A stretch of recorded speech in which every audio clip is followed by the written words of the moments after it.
Hey, hey, 1 2, test 1 2 1 2.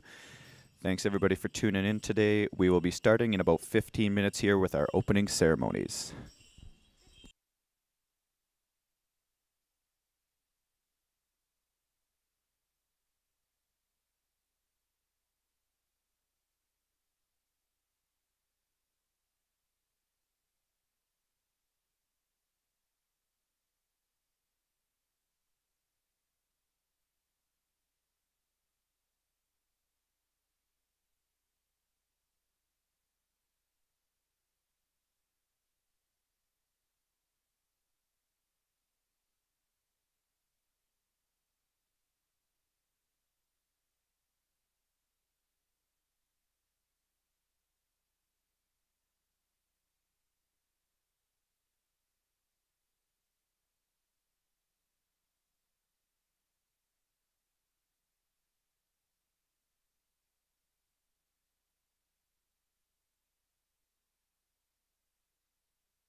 Good morning, everybody. Welcome to the 9th Economic Partnership Summit. We'll be beginning our day with the drum song, and we'll be having our grass dancers bless the grounds. Aho, Nanaskamun.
Thank you very much, Grassers. Thank you very much, Young Thunder. We're going to be just getting ready for our grand entry next.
Okay, we're just getting ready for our grand entry. A couple last minute touch-ups for our dancers. Indian time, classic Indian time for our Indian people and Indian country. But that's the way things go, and we're looking forward to starting the grand entry in a beautiful day today. Very excited to be here today, and looking forward to all the good conversations that are going to be happening. So we'll be getting started with our grand entry. Young Thunder is our drum group here today. We have our dancers that are from Thunderchild First Nation and our dignitaries all around the Treaty 6 surrounding areas.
Hey ha hey.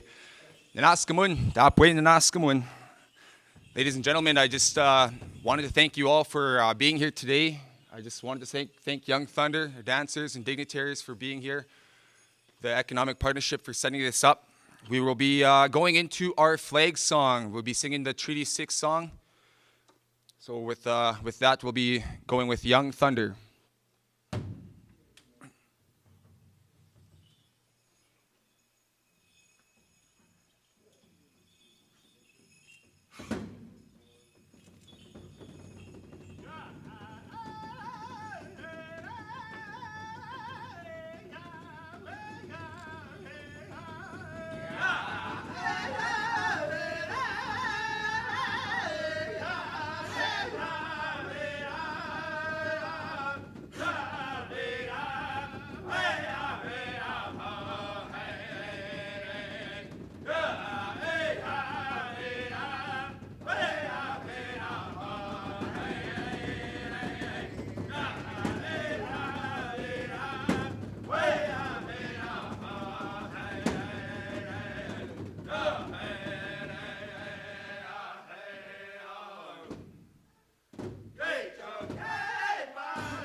Oh, thank you very much, Young Thunder, very much. I'd like to kick it on over to our victory song. Young Thunder, please take it away.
Oh, thank you very much, Young Thunder. Everyone may be seated. Thank you.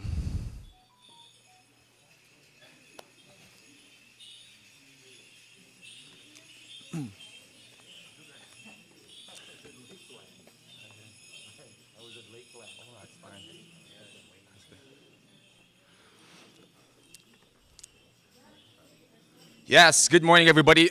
Quick story. I just wanted to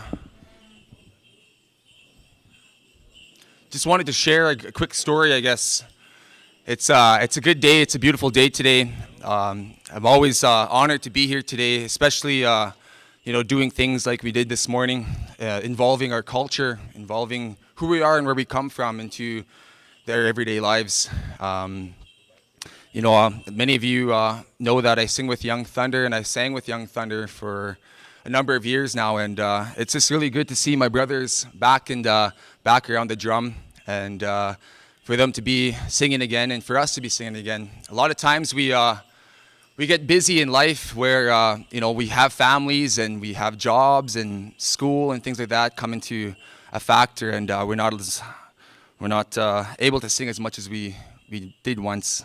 So thank you very much, Young Thunder. Thank you very much to the dancers of Thunderchild First Nation. Thank you for all the dignitaries that got involved this morning.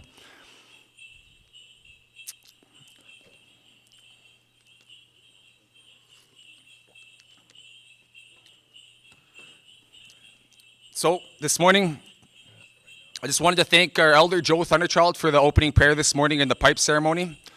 We woke up nice and early, and we smoked the pipe, lifted the pipe before the sun rose. Again, another experience that I'm very grateful for, and very honored to have our elder, our mentor, Joe here, working with me and working with us with the Economic Partnership. Elder Joe, the Naskaman.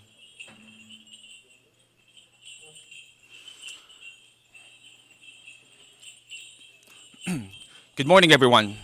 Danse kakio. Anagamantik tapoy nanas kumuin miugi sigaw. Egwania kumuan piasu. Esigasan piasu oasis. Welcome, everyone, to the 9th Economic Partnership Summit held in Lloydminster. My name is Savannah Walking Bear, headman from Thunderchild First Nation. I would like to start out by acknowledging that we are located on the Treaty 6 territory, and that this event was a year in the making. We're very excited to be your hosts for the day. We're just going to jump right into it. The United Nations Declaration Rights of Indigenous Peoples, Truth and Reconciliation. We believe at the Economic Partnership Summit may contribute value along in the terms of the second bullet, ensuring that Aboriginal peoples have equitable access to jobs, training, and education opportunities in the corporate sector, and that Aboriginal communities gain long-term sustainable benefits from the economic development projects, such as equity and ownership. The goal of the Economic Partnership Summit is to bring together community leaders and businesses of all nations in the Treaty 6 territory and surrounding areas, with innovative ways to partner on developments and create employment in our region. We believe that by building strong, healthy relationships is the foundation to a strong, healthy economy. We are stronger together, we are stronger united. One of the stories I'm learning to understand as a young leader is that we are stronger together, we are stronger united. A lot of times we find ourselves as individuals and even as individuals in life, but I find that the more we work together, the stronger we become. One of the analogies that was shared with me from one of my mentors was, we look at a braided sweetgrass. A braided sweetgrass has multiple strains of about, I would say, 50 to 100 strains of sweetgrass, and it's tied into one, and it's divided by 3 strands, and there's significance in each strand. But the essence of the story is that we can easily break a piece of sweetgrass, a piece of grass, but it's a lot challenging to break a braided sweetgrass. And that's the symbolism of we are stronger together, we are stronger united. I would like to call on the Mayor of Lloydminster, Mayor Albers, to come bring greetings on behalf of the City of Lloydminster. Welcome, Mayor Albers.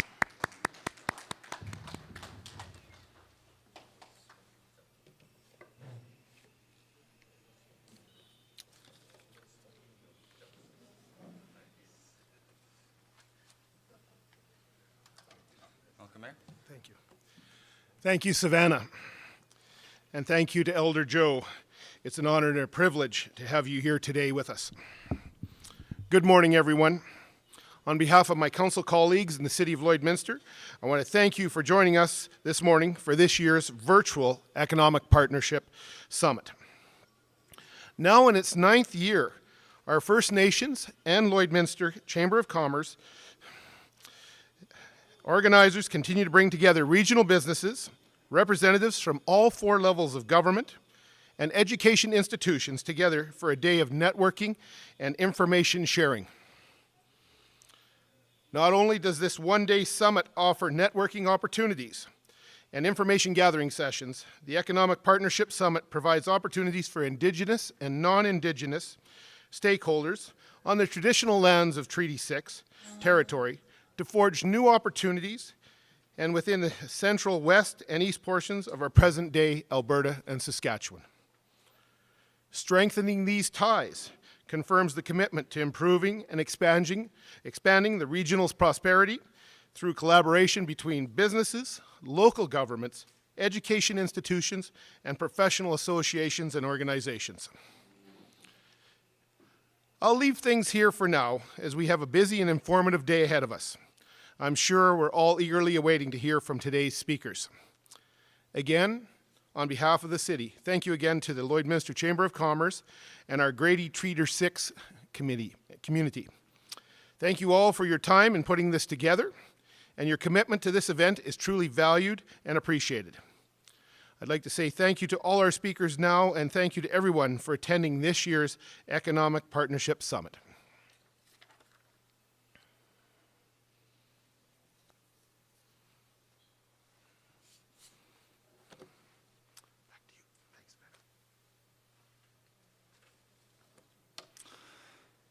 Thank you, Mayor Albers. Have a round of applause for Mayor Albers. Virtual round of applause. Excellent. Both this morning and this afternoon, we will be holding sessions called Business Connections, which is a matchmaking expo where we will coordinate meetings with yourself and other delegates at the summit. These are short 15-minute meetings where you can meet, ask questions, and learn about each other's businesses, and I'm confident that a business connection will arise. We encourage you to take advantage of these business connection meetings, as we strongly believe everything happens for a reason. Please review the delegates list on your app. There is still time to check out the list and book your meetings in advance. We will have Serena from the Chamber give a brief demo of the software booking. Okay. Serena? Yep, thank you, Savannah. So everybody, is it on? Okay, thank you, Savannah. Everybody should be seeing my screen. I'm just checking with my tech guy. Is everybody seeing my screen? Okay, so I'm going to do a rundown with you all how the conference platform works. So when you come in here, the top is your profile. That information should already be pre-populated, but if you want to edit anything, you are welcome to. The little house here, that's our main stage. And when you go down to my program, so there is a schedule further down. This program is basically just one thing for the length of the day. If you want to check out all your speakers, you got each of your speakers' bios here. And attendees and networking. So this is a main part of where you are going to book your business meetings. So if you want to come in to book a meeting with somebody, say I would like to book a meeting with Alice Wainwright Stewart. I just click on her name. And if it's grayed out and says occupied, that means somebody has already booked a meeting with her for that time. So if I would like to request a meeting, I click request meeting. And then I can type in a message, and I can send the request. And then Alice will get a notification saying, Serena has tried to book a meeting with you. Would you like to accept this meeting? So you can also, if you want to look for somebody in particular, you can search them as well. So you just type their name in there, give them a search, and they can come up.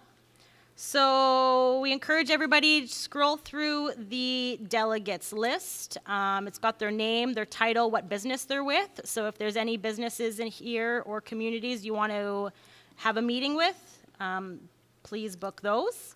So at the end of the day, we will be doing a survey, which we would really like to encourage everybody to fill out the survey, so that gives us information so we know for next year how we can improve, what worked well, all that fun stuff. We have all of our sponsors here listed in this tab. And so schedule. So this is the lineup of events throughout the day. You can check out to see the timeline of what's going to be happening and who's up next. So icebreakers. So for everybody's first meeting, everybody has one meeting pre-booked. Our office just kind of threw a bunch of people together into one-on-one meetings, just to get everybody so they have the feel for these business meetings and how it's all going to work. So if you go into icebreakers, these are some icebreaker questions. If you just want some talking points to keep the conversation flowing. We have a chat function here. So if you have any questions, drop them in the chat. Tanisha, she's our project coordinator. She will be monitoring the chat and helping to answer any questions.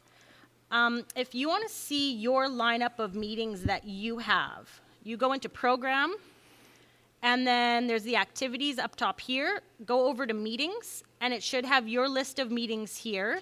So if you're like me and you don't have any meetings, I'm not a good role model here. So book your meetings. Book your meetings. They'll all show up here. I think that's basically everything for the platform. Go back to the main stage. You see the main stage screen there.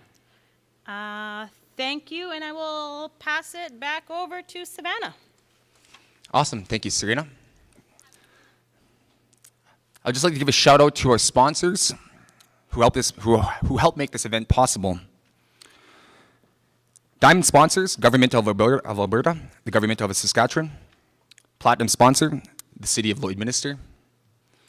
Silver sponsors, Cenovus Energy Startup, Lloydminster Public School Division, Lloydminster Catholic School Division, and Synergy Credit Union. Bronze sponsors, BDC, First Nations Major Projects Coalition, Community Features, and Lloydminster Exhibition Association. Thank you for supporting the Economic Partnership Summit. At this time, we have some special dignitaries and special guests joining us today who I would like to introduce. First up, we have Chief Lori Whitecraft of Sweetgrass First Nation, Chief Sylvia Weenie of Stony Knoll, Mayor Gerald Albers, City of Lloydminster, Mayor Nancy Schneider from Town of St. Walburg, Reeve Greg Sawchuk from the MD of Bonnyville, Headman Donarian Arkan of Sweetgrass First Nation, Headman Kirkland Weenie of Stony Knoll, Councillor Dale Saripa and Stacy Harachuk from the county of Vermilion River, Councillor Peter Sutherland and Calvin Painted Nose of One Arrow First Nation, Councillors Michael Diachuk, Jason Whiting, Jonathan Teresin, Glenn Fagnan, and Laura Lee Marin with the City of Lloydminster, Councillor Ben Fadiu and Darcy Scarson from the MD of Bonnyville, Councillor Catlin Poirier and Laura Bowman from the Town of Lashburn, Councillor Will Challenge and Bob Foley from the Town of Wainwright, Councillor Ivan Severite from Kiniston First Nation. Joined with us are representatives from Frog Lake First Nation and Onion Lake Business Development, as well as many sponsors and business representatives. I hope we didn't miss anyone, and if we did, I apologize for the administration error. We have a very dedicated committee who works throughout a year on the economic partnership. I'd like to first introduce Lydia Lewis, Onion Lake Employment Training and Careers, Clint Chokin, Lloydminster Public School Division, Clayton Dusher of City of Lloydminster, Milton Tutusis from Palmaker Cree Nation, Doug Abrosmith, Lloydminster Catholic School Division, Tess Swack, Startup Lloydminster, Danae Bruce, Lloydminster Public School Division, Jeanette Chartre, Heart of Treaty 6 Reconciliation, Ricky Ducharme, Lakeland College, myself, Savannah Walking Bear, Thunderchild First Nation, and conducting the management and administration, Terry McKee, Serene Sojin, Tanisha Young, with the Lloydminster Chamber of Commerce. And at this time, I would like to call up Mayor Gerald Albers with the City of Lloydminster to introduce our first keynote speaker.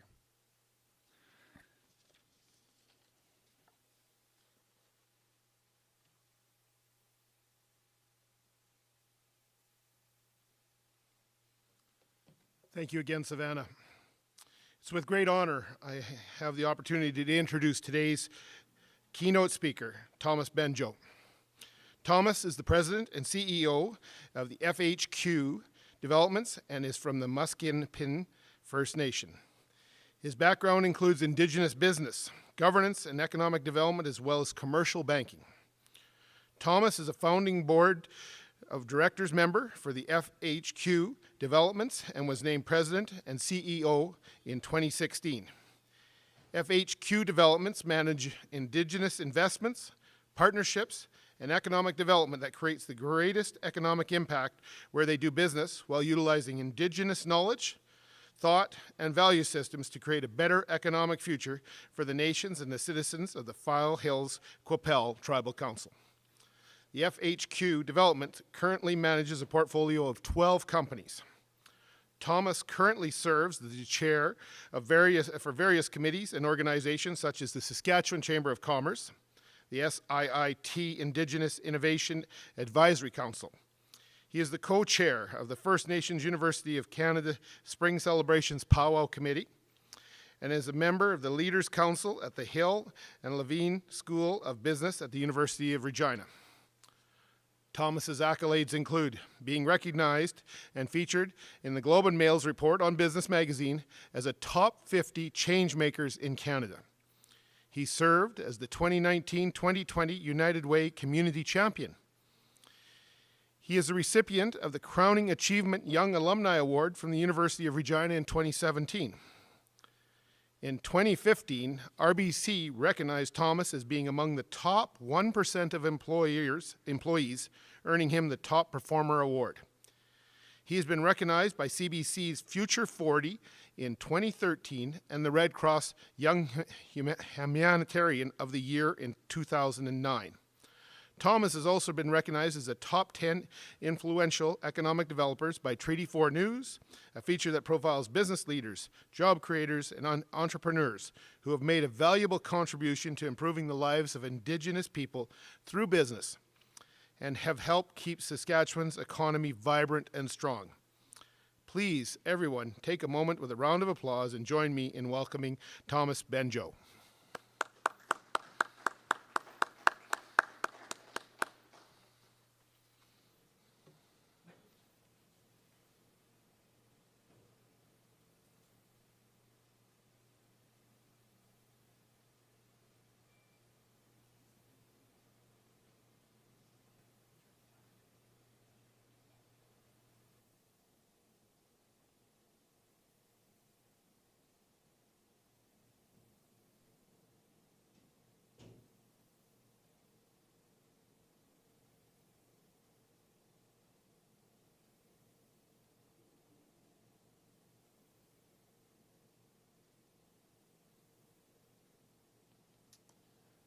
Thank you for the introduction and good morning, everyone.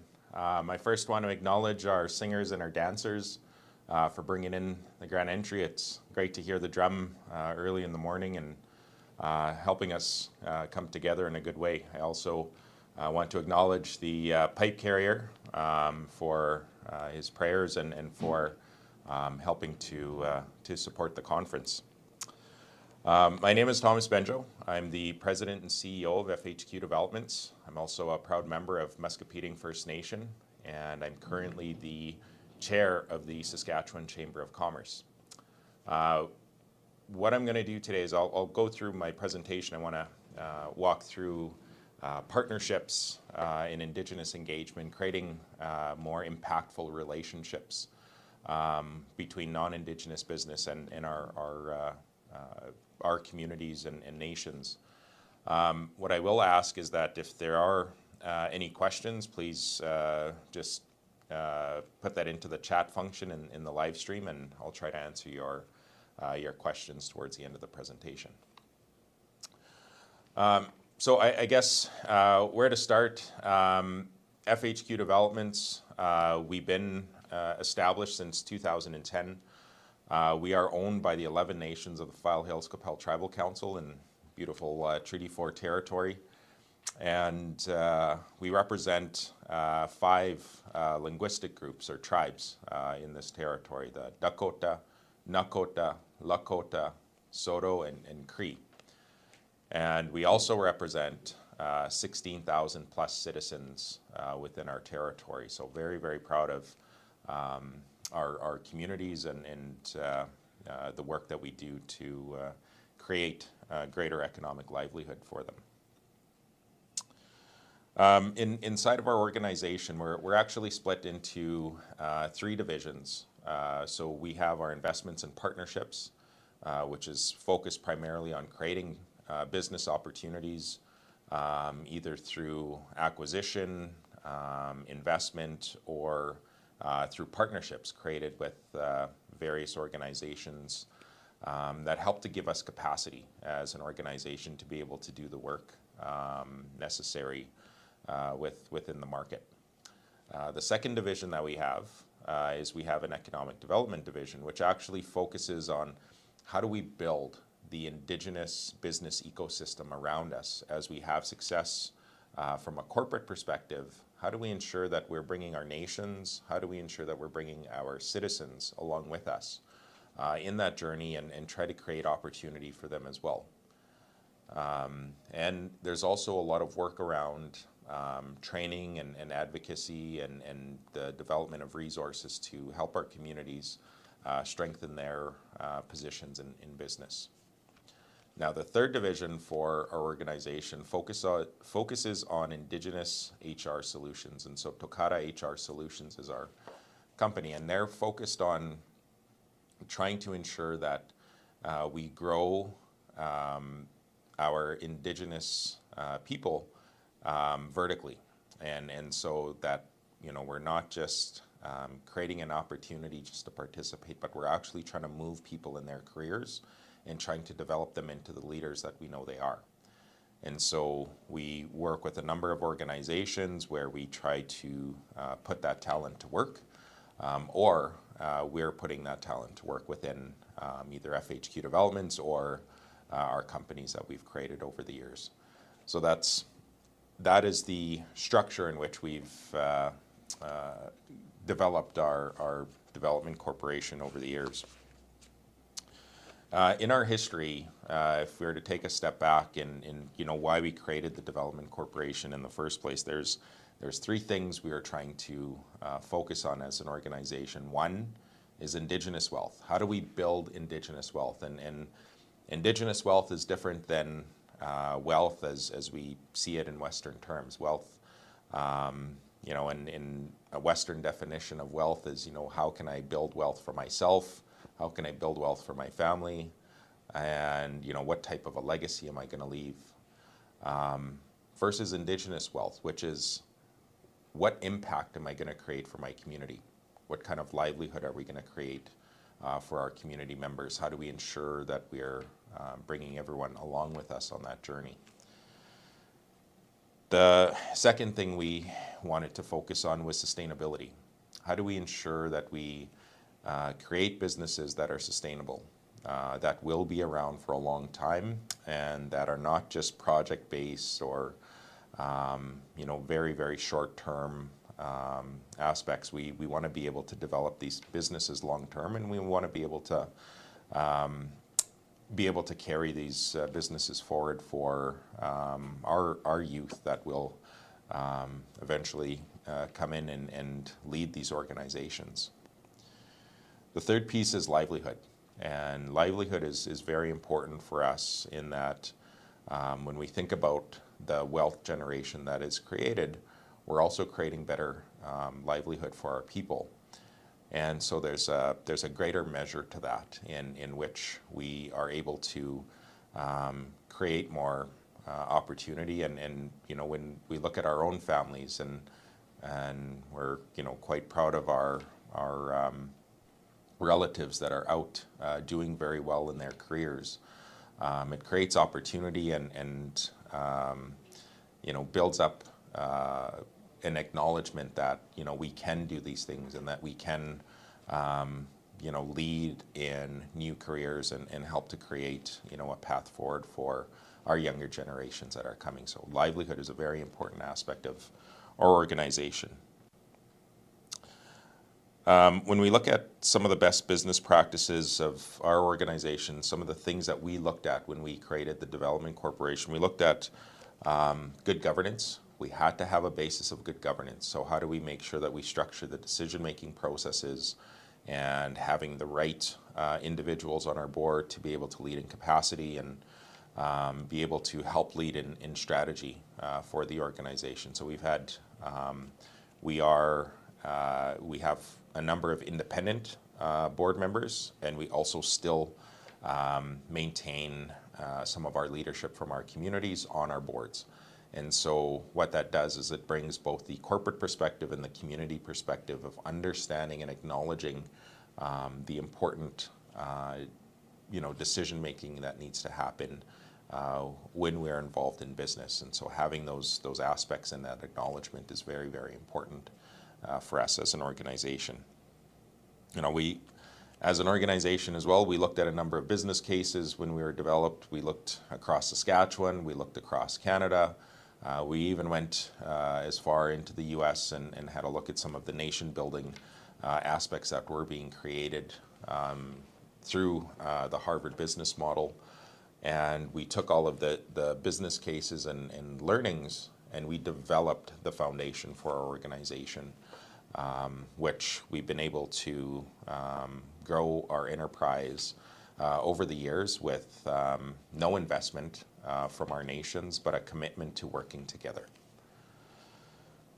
The third piece and best business practice that we had was ensuring that we consulted and planned the development of our organization, and worked with our nations and our life speakers as well to make sure that we understood what they wanted to see in the creation of this business. And so we needed to ensure that patience was a clear value that needed to be created in trying to create an organization that built sustainability. And I think back to my time. I've been CEO now for 5 years, and I go back to day one and think about the types of businesses that we've been able to build over the past 5 years. But I think about day one, and I think about the first few months of just sitting back and listening. It was absolutely important for me to be able to listen to what's going on in industry, what's going on in the market, what's going on with nations.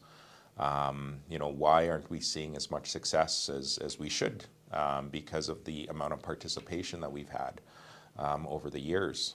And so, I began to challenge some of the systems, challenge some of the policies and the processes, and started to take a step back and say, well, what do we need to do as an Indigenous organization to make sure that we're leading in our own way, based in our values, based in our commitment to how we want to see our community succeed and see our businesses succeed. So we went through a process of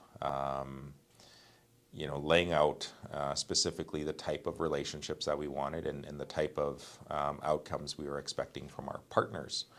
And so that was the foundation. And so we went back to some of the businesses that we did have at the time, quite a number of joint ventures, and we began challenging our partners on, are these are some of the foundations that we want to be able to establish in these companies, and if we can't do that together, then we're going to move on as an organization. And that's exactly what we did.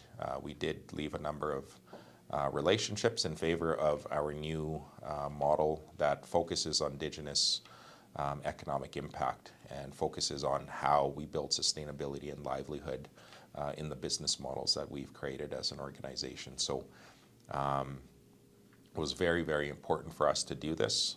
It meant, taking a few steps back, but it's taking those few steps back in order for us to lead in our own way that is going to create greater impact for our organization long term. When we think about some of the historic Indigenous engagement policies, and some of those policies are still active today, and we need to look at them differently. And so if we look at some of the Indigenous policies today or Indigenous engagement, it's focused on just merely Indigenous participation. But what we need to do is we need to move and evolve this into creating greater impact. And so when I talk about Indigenous participation, there's two factors that we typically see in, let's say a procurement process. One is, what is the legal structure, and does the nation or Indigenous individual own 51% or more? That's baseline. The second piece to that is around labor. How many Indigenous people can we put to work through that company that has just been created, or through that company that is now procuring with our organization? So that's just participation. Where we need to evolve to is we need to evolve and look deeper into how we actually engage and how non-Indigenous organizations in their procurement practices ask for more, ask for deeper commitment from both the non-Indigenous and the Indigenous partner. So, what we've established here is Indigenous, how do we create Indigenous participation? How do we create value? How do we create impact? And so we need to focus, because a lot of organizations are focusing a lot of dollars, a lot of resources, a lot of time into trying to establish these opportunities for participation. We need to take a step back and say, well, what are we really trying to accomplish as an organization? What are we trying to do? What impact are we trying to create in the community? What impact are we trying to create with Indigenous organizations? You really have to take a step back and really ask, why? And look at the participation, just merely participating in your organization versus impact. And so when you take that step back, it means we have to measure these things a little differently. We have to measure and review what these businesses are doing. Because, we've been in a situation where, organizations have wanted to, borrow our name as FHQ Developments to go and win a single contract in the market. And we see these. We see these often in, major resource projects or just, major projects within our territories where we'll have a number of companies come and they'll be knocking on the door, wanting to create these new businesses. We, agree to these businesses. We do the work. We get a couple bucks at the end of the day and then put a few of our people to work. But then when that work is done, it's gone. That business is gone. That joint venture is gone. That relationship is gone. So we have to do more. We have to create sustainability. And so we need to be we need to negotiate better, and we need to challenge our partners on doing more. How do we build capacity? How do we create long-term economic livelihood for our people? We have to be able to challenge and make sure that they acknowledge how important it is for us to create that sustainability long-term. So when we think about all of this as nations, what are we trying to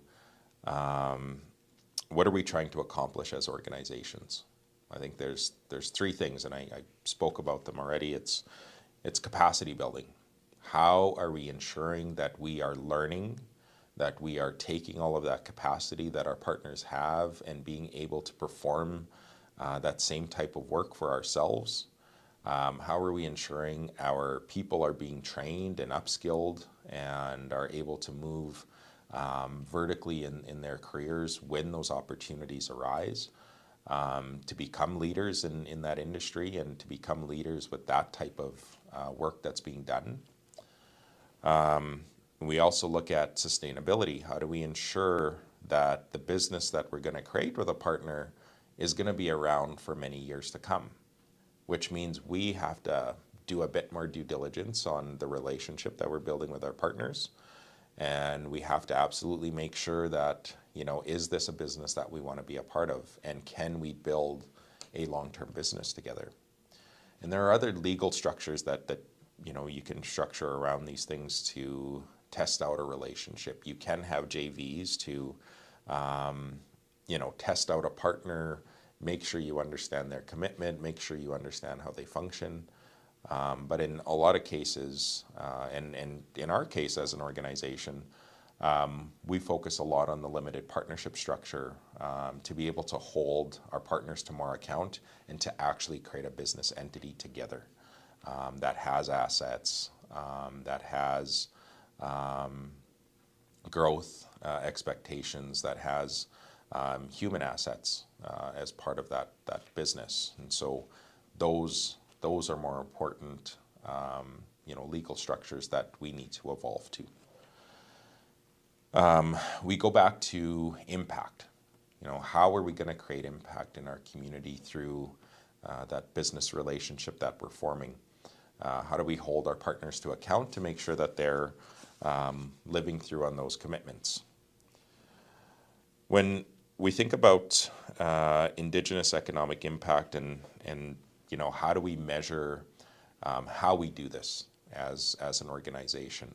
How do we measure the capacity building? How do we measure sustainability and impact? Well, there's three things that we look at as an organization that we are focused on to ensure that we're holding our partners to account when we are, creating new limited partnerships or even in a JV structure. How are we ensuring that we're holding our partners to account? So there's three areas that we focus on. One is ownership and governance. The second is capacity development, and the third is reinvestment. So as I walk through these three areas, think about your own organizations, and perhaps you may have some partnerships, or if you're a non-Indigenous business looking to create new partnerships, make sure that you consider these areas when trying to form that relationship with that particular organization. So when we think about ownership and governance, we go back to the ownership structure. What is the actual legal structure of the entity? Does the nation own 51%? Do they own 80%? Do they own 20%? What is that overall structure of ownership? Or does the Indigenous organization have a direct ownership stake in your company? So this is, typically what we would look at in terms of acquisitions. We would acquire an equity stake with our partners, or we create a new company together, of which our organization would be a majority shareholder, and the expectation would be that we grow that new company together. You got to really think about what's being negotiated. So in a lot of our legal agreements, there are specific commitments in a section around our involvement together as partners. And so I have expectations of building capacity with our partners, making sure that, Indigenous employment is that there are targets that are set or benchmarks that we have to meet as we grow these businesses. And I know a lot of times in those scenarios, I often get the question of, well, are we trying to grow 100%, Indigenous employees inside of our organization? And, I have to stop the partners and say, no, that's not the goal at the end of the day. We still need diversity in our businesses, just like any other business. We need that diversity of thought. We need that diversity of capacity that others bring to our organization.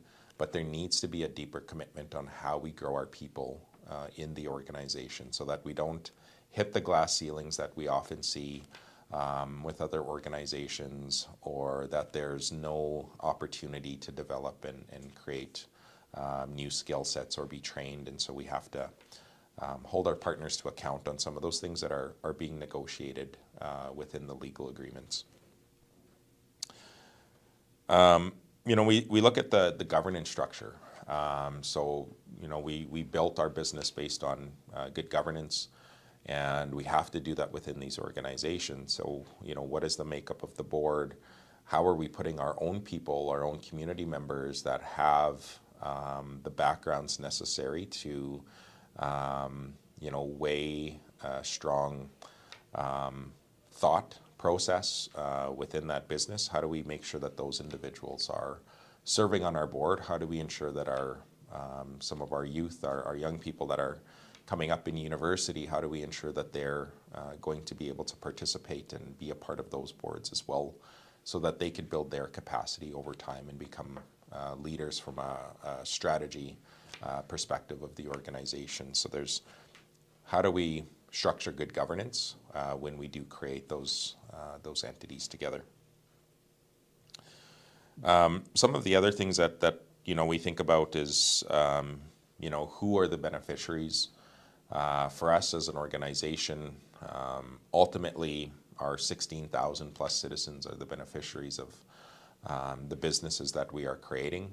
And it's like I said, it's not just about a financial transaction in creating benefit for our communities. It's creating businesses that we can be proud of. It's creating livelihood opportunities so that our people can work or aspire to work in these organizations long term, and be able to have some place where they can push their family members to eventually work for. Those are some of the benefits that our beneficiaries would see. Another piece that needs to be focused on is impact in within our territory. So how when we think about the businesses that we've created, and we look at the work that we do in different territories outside of Treaty 4, let's say we're going across Saskatchewan, or we're doing work in other provinces for our companies, we try to make sure that we do take the time to acknowledge those nations that are within those territories, and how do we put those people to work with us? How do we ensure that they're sharing in the livelihood benefits of being a part of the business opportunities in those communities? So that is a really important acknowledgement that we try to make as an organization. I think we all need to acknowledge that as we grow our businesses over time. When we think about capacity development, so we're thinking about how, what does hiring look like? How are we creating the supports that are needed? How are we retaining the Indigenous talent that we have? We've been lucky enough to create, an entity that allows us to be able to do that more fluidly, in that we are constantly looking at Indigenous talent. Whether they're working right now or not, we have an acknowledgement of those individuals in the market, and we try to put them to work within our organizations. But once they're there, how do we make sure that we're supporting them so that they become successful? We know we have to be a bit more patient sometimes with our own people. We know, we just came through our first national Truth and Reconciliation Day, and just acknowledging the generational trauma that has affected our people. It does sometimes creep into how we manage that talent inside of our organization. So we're asked to be a bit more patient in terms of how we develop that talent over time. So we absolutely have to be a bit more patient. We think about the training opportunities, how are our partners going to help us with training and upskilling our people? I think about, our software testing company where, just a few doors down, we have 13 Indigenous software testers being trained at the moment, and will become a part of our workforce in our company. A training that's not offered in Saskatchewan, but worked in partnership with our partners and other post-secondary institutions actually outside of the province to be able to do this. We're focused on how do we ensure that we're building those skills necessary to be able to build that capacity inside of our companies. How do we grow Indigenous leadership? We have to really focus on identifying, within our organization, who is going to step up as leaders. How can we help to foster them? How can we help to develop them and ensure that they see their own potential within the organization, and try to focus and create career paths for them within our organizations. And it's really important, and I explain this to my partners all the time, that it's important that our Indigenous talent is not just on the front lines. It's that we are middle management, supervisors, and eventually C-suite or executive. We need to see that progression, and we have that expectation as an organization. We also have to think about our future workforce. So what investments are we going to make with our partners back into our communities with our youth? How are we going to make sure our youth are aware of the opportunities in new industries that we are now exploring? How do we align their educational paths with careers that they can build with us as an organization? How do we make sure that there's brand awareness for those youth in our communities so that they can be proud of our businesses and aspire to become leaders within those organizations? Really, really important for us to always be thinking about our future workforce of our organizations. Now, the third piece around reinvestment in community. That is, how are we supporting the things that are in our community that for us as an organization is youth. So we actually support a lot of youth-related activities, whether that's arts and culture, business and entrepreneurship, STEM.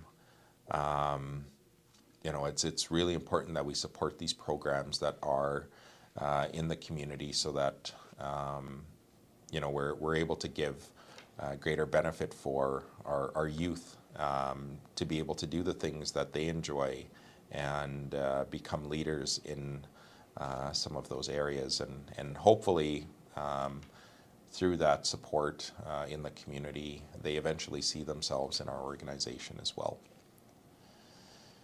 We think about the reinvestment in wealth.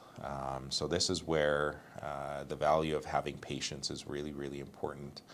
As an Indigenous Dev Corp, I know we want to be able to see distributions go back to the communities quickly, but in order for us to have successful businesses, we have to keep reinvesting. We have to keep putting that working capital back into the businesses so that they can continue to grow, so that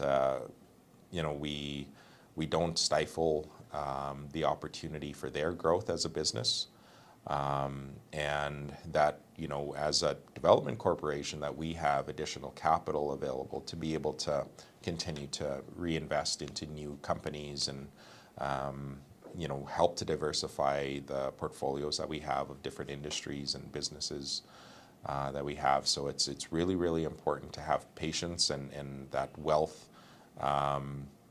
reinvestment in the organization is very, very important. And once you get to a stage where there is absolute sustainability, then we look at the opportunity to do distributions back to our communities that can help with other community programming and helping to build that sustainability. The other reinvestment is in our entrepreneurs and with our nations. So how do we ensure that we're bringing those nations and our citizens along with us? And this goes back to our economic development function in creating that Indigenous business ecosystem around us.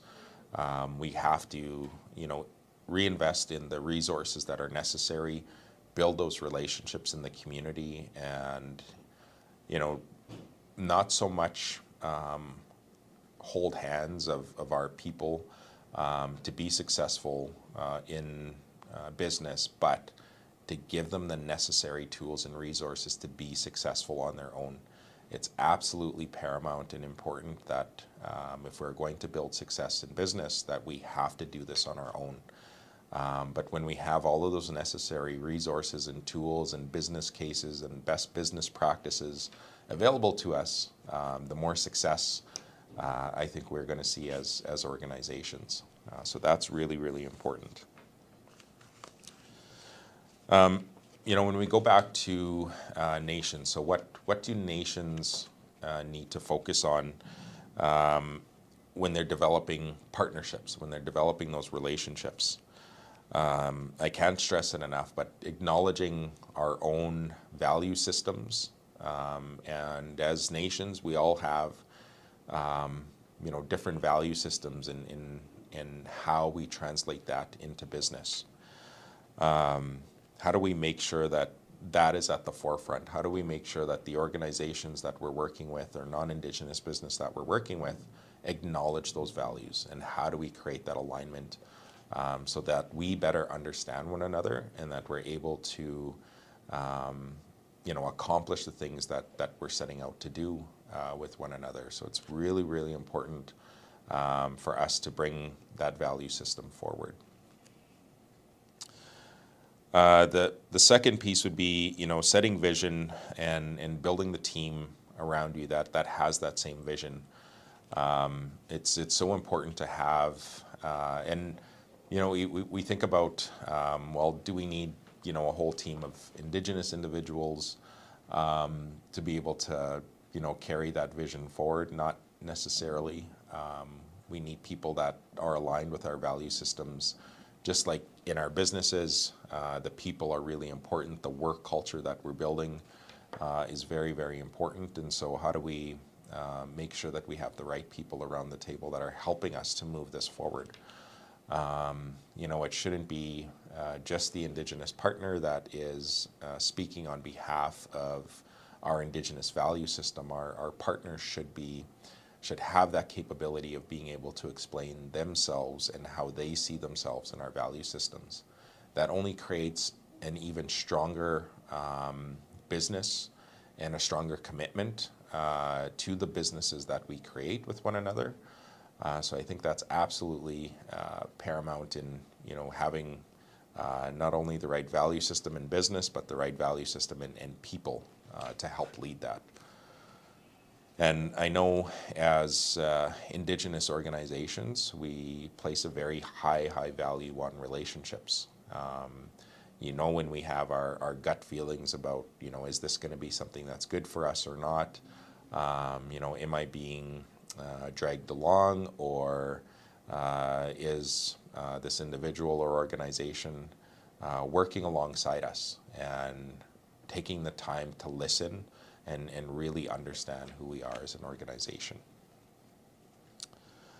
The third piece would be around developing a process that helps to navigate the type of partners that you want. So this goes back to what is your due diligence process?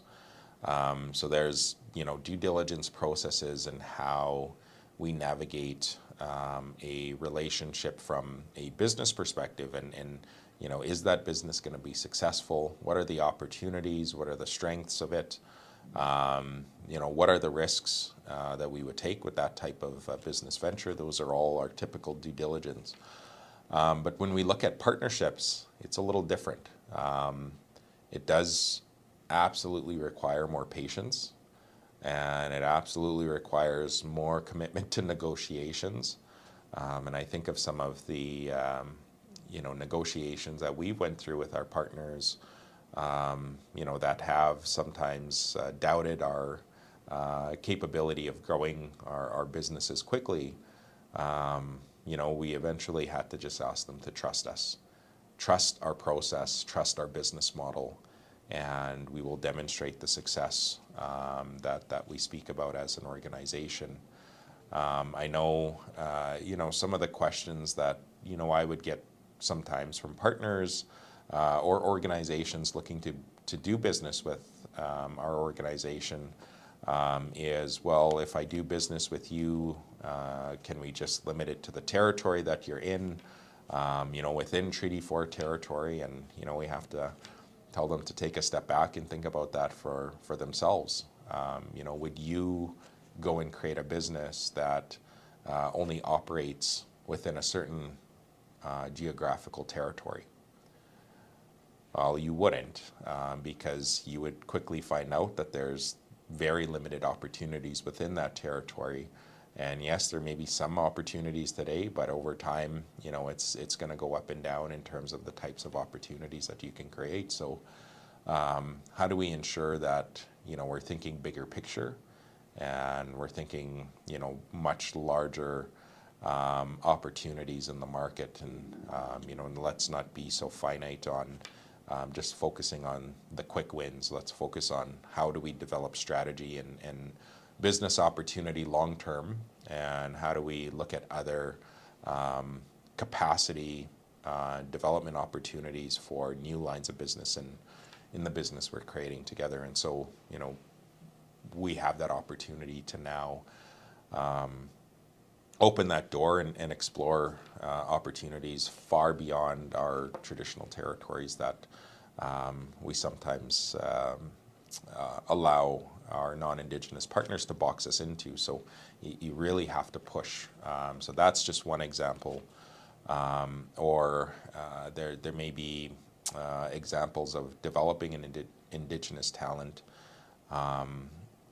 Sometimes the expectation is, well, how do we get these people to work today? Well, that's not necessarily so. If we have limited Indigenous talent in certain territories, we don't have that opportunity to just go and scoop up as much Indigenous people as we can, and then expect them to do a good job in the business. It's patience. We have to have patience again. And we have to take a step back and say, how do we find the right people? How do we train them and develop them to be in the right roles that we need? And then, how do we support and grow them within our organization? So,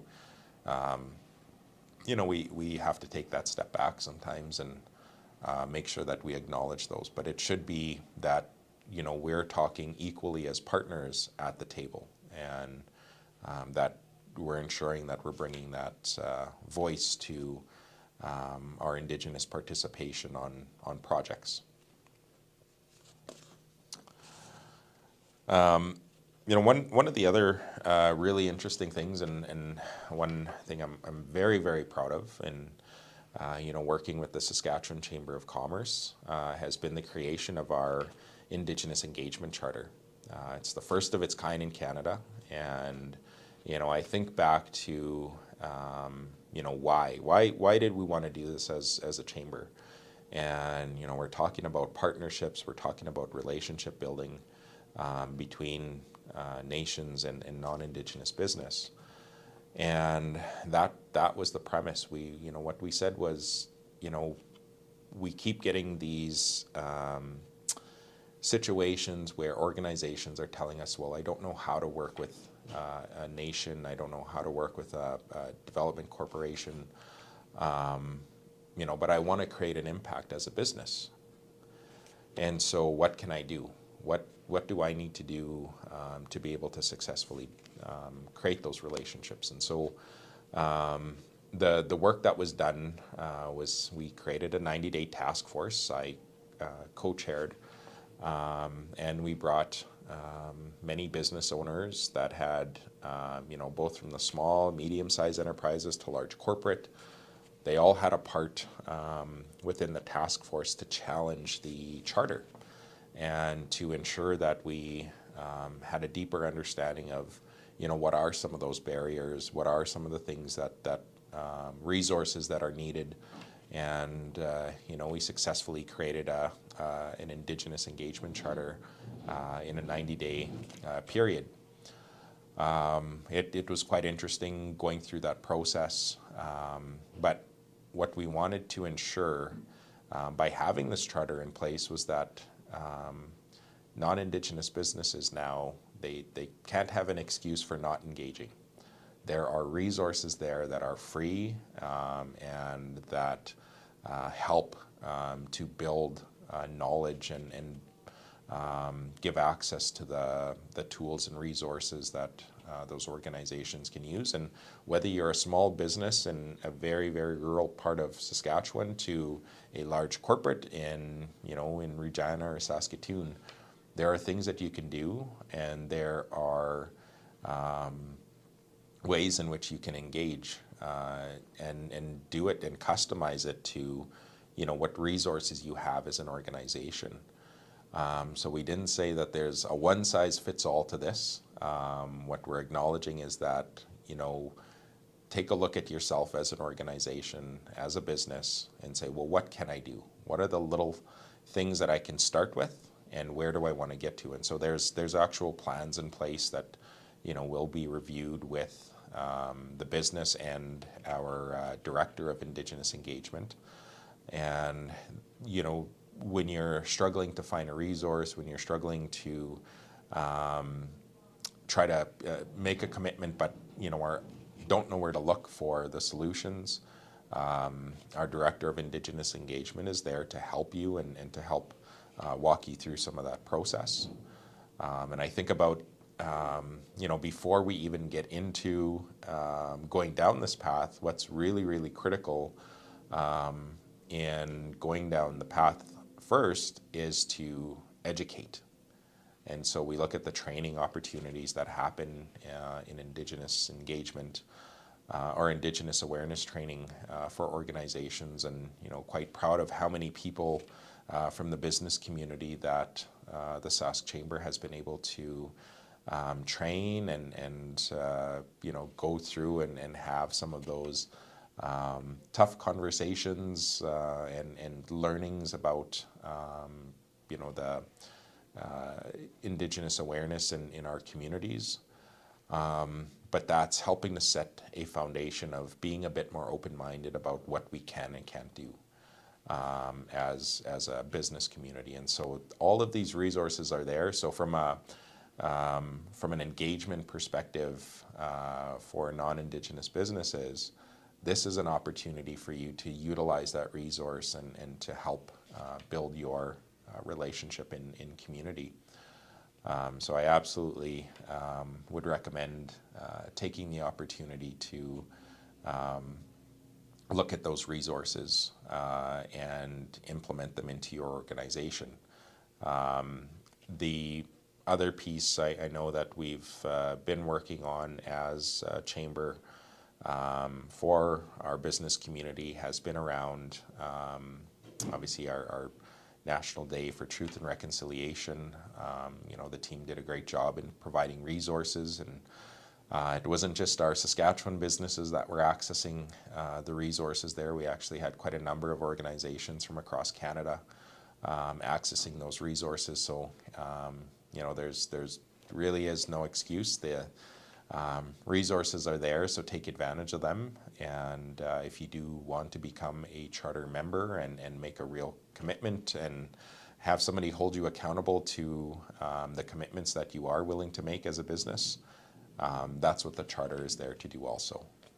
So we all know that sometimes we need a coach, and that's the resources that are created through that program. So very, very proud of the work that has been done there, and very proud of how you know, that's going to open the doors to creating more opportunity.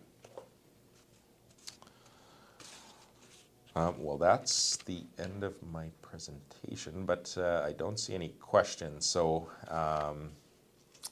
I guess, you know, to touch on some other topics, I know some things that, you know, I think, you know, the business community and our nations need to be aware of, and that I hope that more nations are doing this. But, you know, we really need to challenge our procurement processes and the measurements that are used. You know, we talked about the participation versus the impact model. We need to continue to push for the procurement practices to change and the policies to change, so that we are measuring that differently.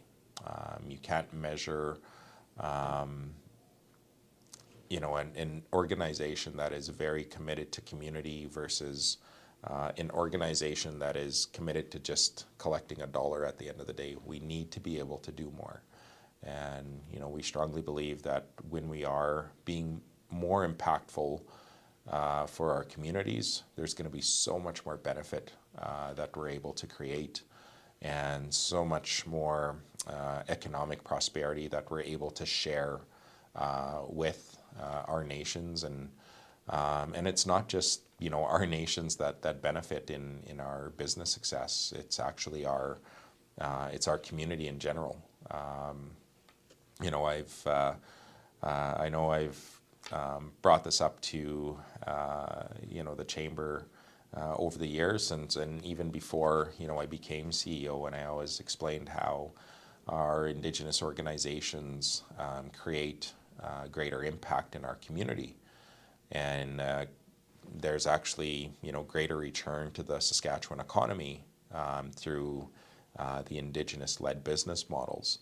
I've always said this and said that there was a multiplier, but never had the opportunity to demonstrate that until just within this past year when we completed the work around an economic impact calculator to actually demonstrate how much more impact our FHQ business model is creating in the community, versus just Saskatchewan business in general.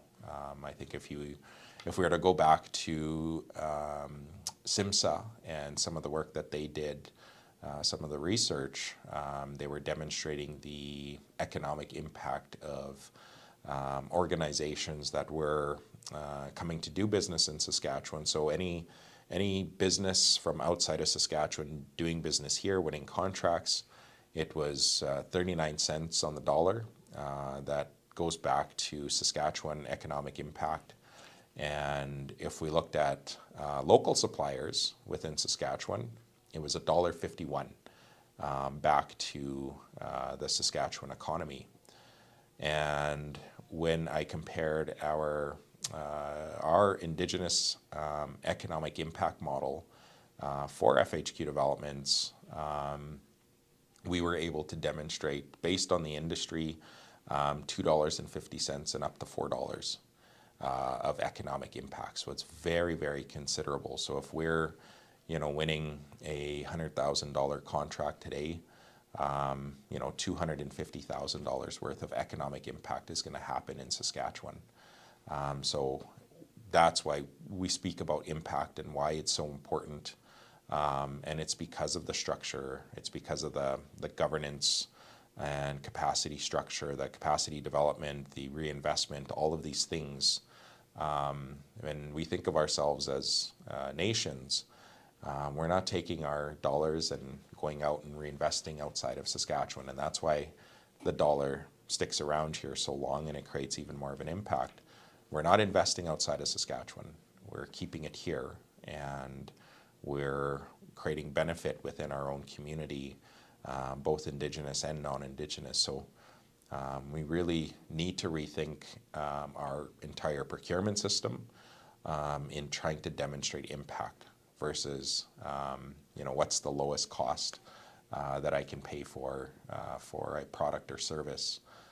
If we think more like economic development corporations and think about the impacts we're going to create in our own community and the impact and livelihood that we're going to create, I think that's a much better picture to be able to focus on and be able to create so much more opportunity for us as a province and as nations. So with that, I'd like to, I don't have any questions, so I just want to thank everyone at the Lloydminster Chamber of Commerce for allowing me to come and share some of my knowledge and experience in working in this area and trying to build a better Saskatchewan and build more opportunity for our nations.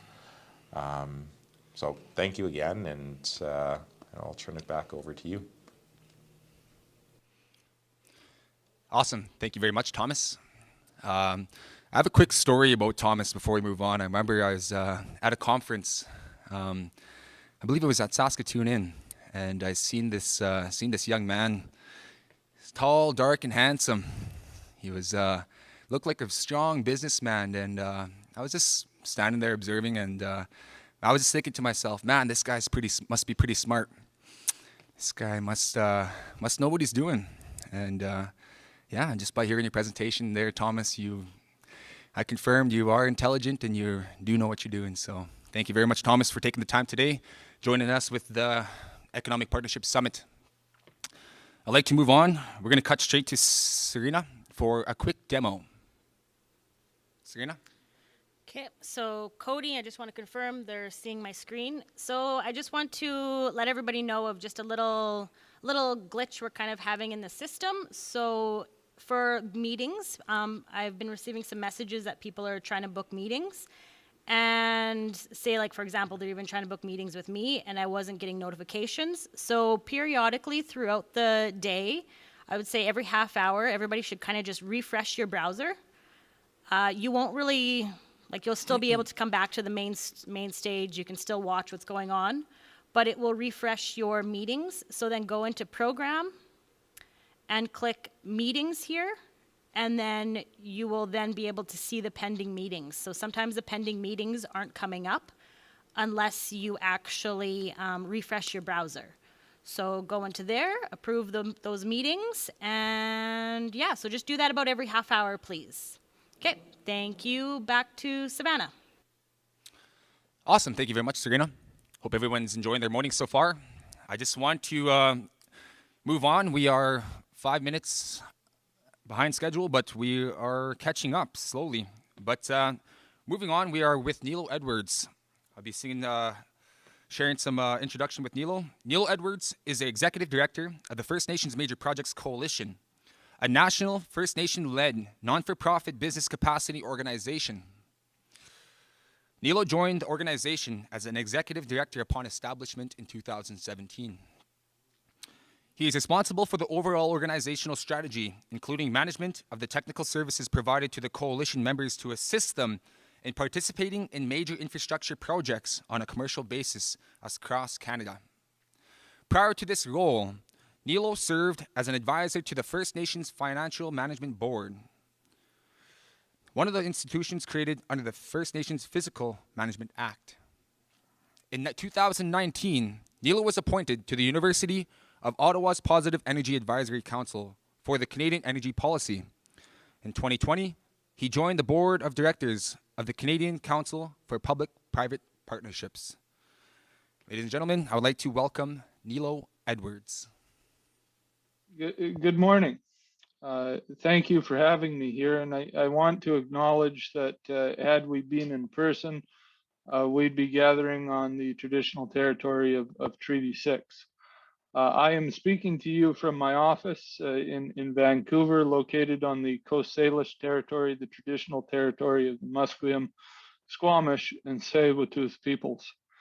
I also want to acknowledge Councillor Savannah Walking Bear from Thunderchild First Nation, who is a member of our board of directors at the First Nations Major Projects Coalition, for facilitating this opportunity for me to speak to you today. I'm pleased to talk a little bit about our organization and what we do to support our members. And as we go through the presentation here, I want to give you a little background on who we are and how we got started. So you'll see on the screen now is the map of our members. We are a national organization. We stretch from British Columbia to Newfoundland, but that wasn't always the case. Back in 2014, there was a group of 11 communities from northern BC who came together and decided that they needed to do something about the lack of capacity and resources that communities had to deal with the impacts of major project development. And around about this time, that same group of communities had just negotiated an equity stake in a natural gas pipeline. And they went to the commercial markets to ask for financing, and they couldn't achieve a competitive cost of capital. And so at the time, I was working at the First Nations Financial Management Board, one of the fiscal institutions set up under the Fiscal Management Act. Some of you may be familiar with what it does. Those 11 communities came to visit us and they asked, how could we help them make sure that opportunities in the business sector don't pass by in the future, and that what tools do they need to take advantage of equity opportunities that may come in the future. So we did a number of studies looking at the value chain of major projects, particularly in liquefied natural gas. And then we started to engage with the capital markets on what would need to be in place in order to produce an effective cost of capital to facilitate Indigenous ownership. From those studies, First Nations leadership at the time said, you know, this information is great, but what we really need is an organization that can be around to support our capacity needs now and into the future. So we went to work supporting leadership on the governance and the operational structure that eventually became what is known today as the First Nations Major Projects Coalition. In 2017, the organization was established as a not-for-profit society, and you can see by the markings on the membership map here that our origins in British Columbia have led to the majority of our members being there, but in the last couple of years, our services have expanded across the country to now where we have 75 members in 7 provinces and territories. As well, our total capital cost of our projects that we're assisting our members on is now in excess of $17 billion. Each of those projects has an equity stake for First Nations to take advantage of. This slide here puts it all into perspective. In addition to the 75 members we have across the country, we are assisting on 6 major projects. Each of them has an equity ownership component. And these are relatively large, complex projects that take a lot of resources in order to manage. So we work with communities as a not-for-profit to determine what capacity that they need from us and how we can best help them to achieve their vision of success. And that is what we are doing on our project delivery to date. I want to speak to some of our operating principles. We are a very grassroots organization. That means we are member driven. Our members are involved in each and every aspect of our work. We incorporate our members' views into our strategic plans, our operational plans, and we also run a lot of our projects by committee. We have member-driven committees that make sure that leadership and technicians at the community level are directly involved in the project capacity support, so that not only are we getting direction from communities on a day-to-day basis about what needs to be done, there's also a transfer of knowledge that occurs between our organization and community members as we work to build capacity. We are a neutral organization. That means we are independent, non-political, trusted, and we provide a fact-based approach in everything that we do to support our members. We are unbiased. You will never see us advocating for or against a project or industry. We are there to support our members with what they choose to do, and ultimately, they hold the decision-making authority to decide what project is right for them or not. We are not a profit organization. We are not for profit. This means FNMPC will not take a financial interest in the outcome of a project or become involved in the financial aspect of a project or outcome of a business deal. We are focused on maximizing value for our members. So we create approaches that help overcome historical barriers that have precluded our members from mainstream participation and influence in the economy. We also believe on the principle of collaboration, that together we are stronger. FNMPC helps on a regular basis our members aggregate their interests or work as a group to take advantage of the benefits of participation in linear infrastructure, such as transmission lines or pipelines. And reconciliation is an important goal in our organization. And through our work, we uphold the spirit of intent of call to action number 92 from the Truth and Reconciliation Commission. As well, we are utilizing and implementing articles of the United Nations Declaration on the Rights of Indigenous People throughout the work that we do with our members. In a more simplified format, our services are designed to inform business decision making. These services include corporate structures, benefit sharing models, financing strategies, and assistance with the capital markets. Interfacing with government, we have very strong relationships at the federal level and at the provincial level in some provinces. Impact assessment practices, we have a very robust environmental team that has developed a lot of toolkits designed to help First Nations and industry navigate the process together and to make sure that community values at the end of the day are put at the forefront of the decision-making process. So I'm going to talk a little bit now about some of the key achievements that we have made as an organization over the past few years. This table represents our project profile. We have 6 projects, as I've already mentioned on the go. This table provides a little bit more information as to what they are and how meaningful they are. The Coastal GasLink project is by far our largest capacity undertaking and the project that has involved most of our staff and resources. This is a project where 12 First Nations have come together to take an equity interest in a natural gas pipeline that is crossing the traditional territory of those nations in northern BC. We have the Nitu hydropower project. Nitu means our water in the local carrier language.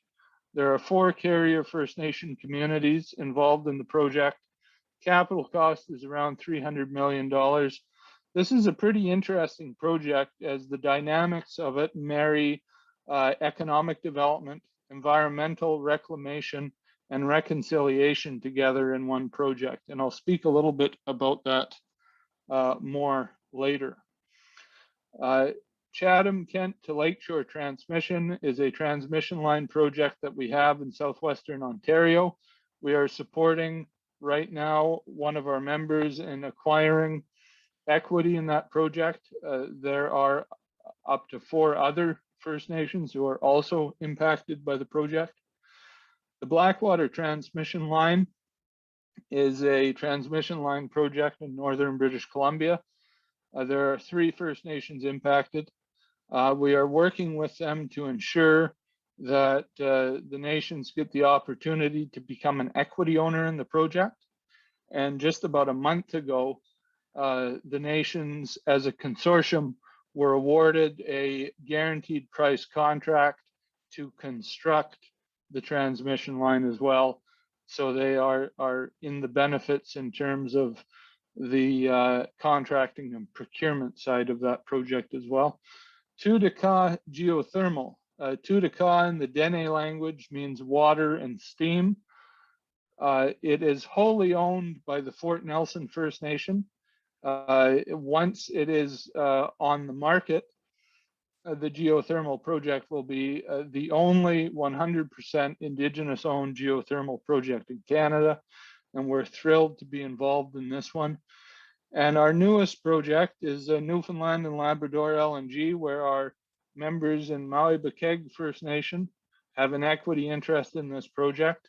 And we are working with them to increase their equity stake as time goes on. So some of our service achievements related to the project. We have really worked hard in the Coastal GasLink project to achieve a deal structure that is less complex, reduces risk, and ultimately maximizes returns for the First Nations involved. We have learned a lot from this process that we are now applying to our other projects in terms of lessons learned and best practices.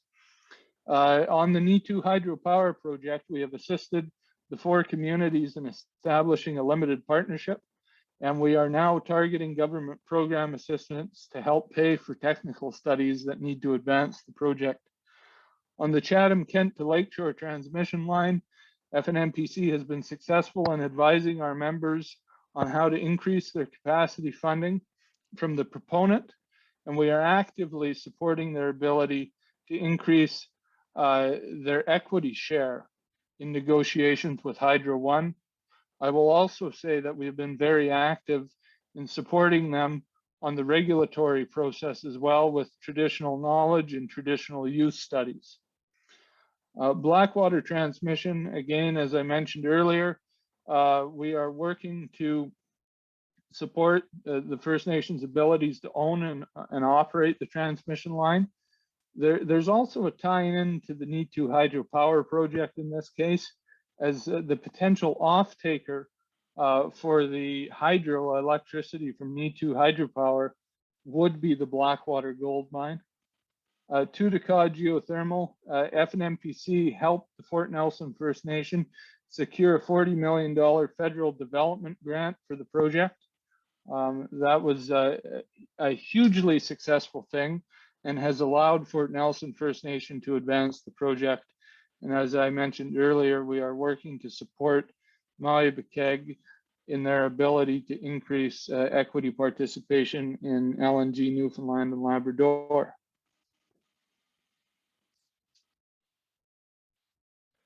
You know, it's one thing to hear from me as to what's going on. These 2 quotes are quotes from our members as to how our services have impacted the ability of their nation to progress and move forward on their economic development initiatives. And I'll just pause here for a moment to give you a chance to read some of what they said.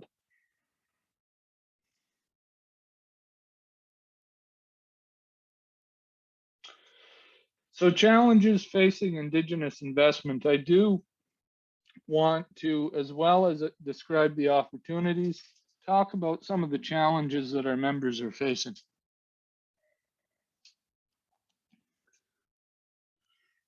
And the first challenge comes with the capital markets. In a lot of provinces, including British Columbia, where I am now, and nationally, really, Canada has not developed a national strategy on Indigenous access to capital. And for a lot of communities, and I'm not saying all, but for a lot of communities, access to competitive capital is a challenge. And it's a challenge because not many communities have millions of dollars lying around that could be used for risk capital, essentially a down payment. So what we're looking for in lieu of that is 100% financing, and that comes at a price. The last market sounding we did with our financial advisors on a project that was looking for 100% financing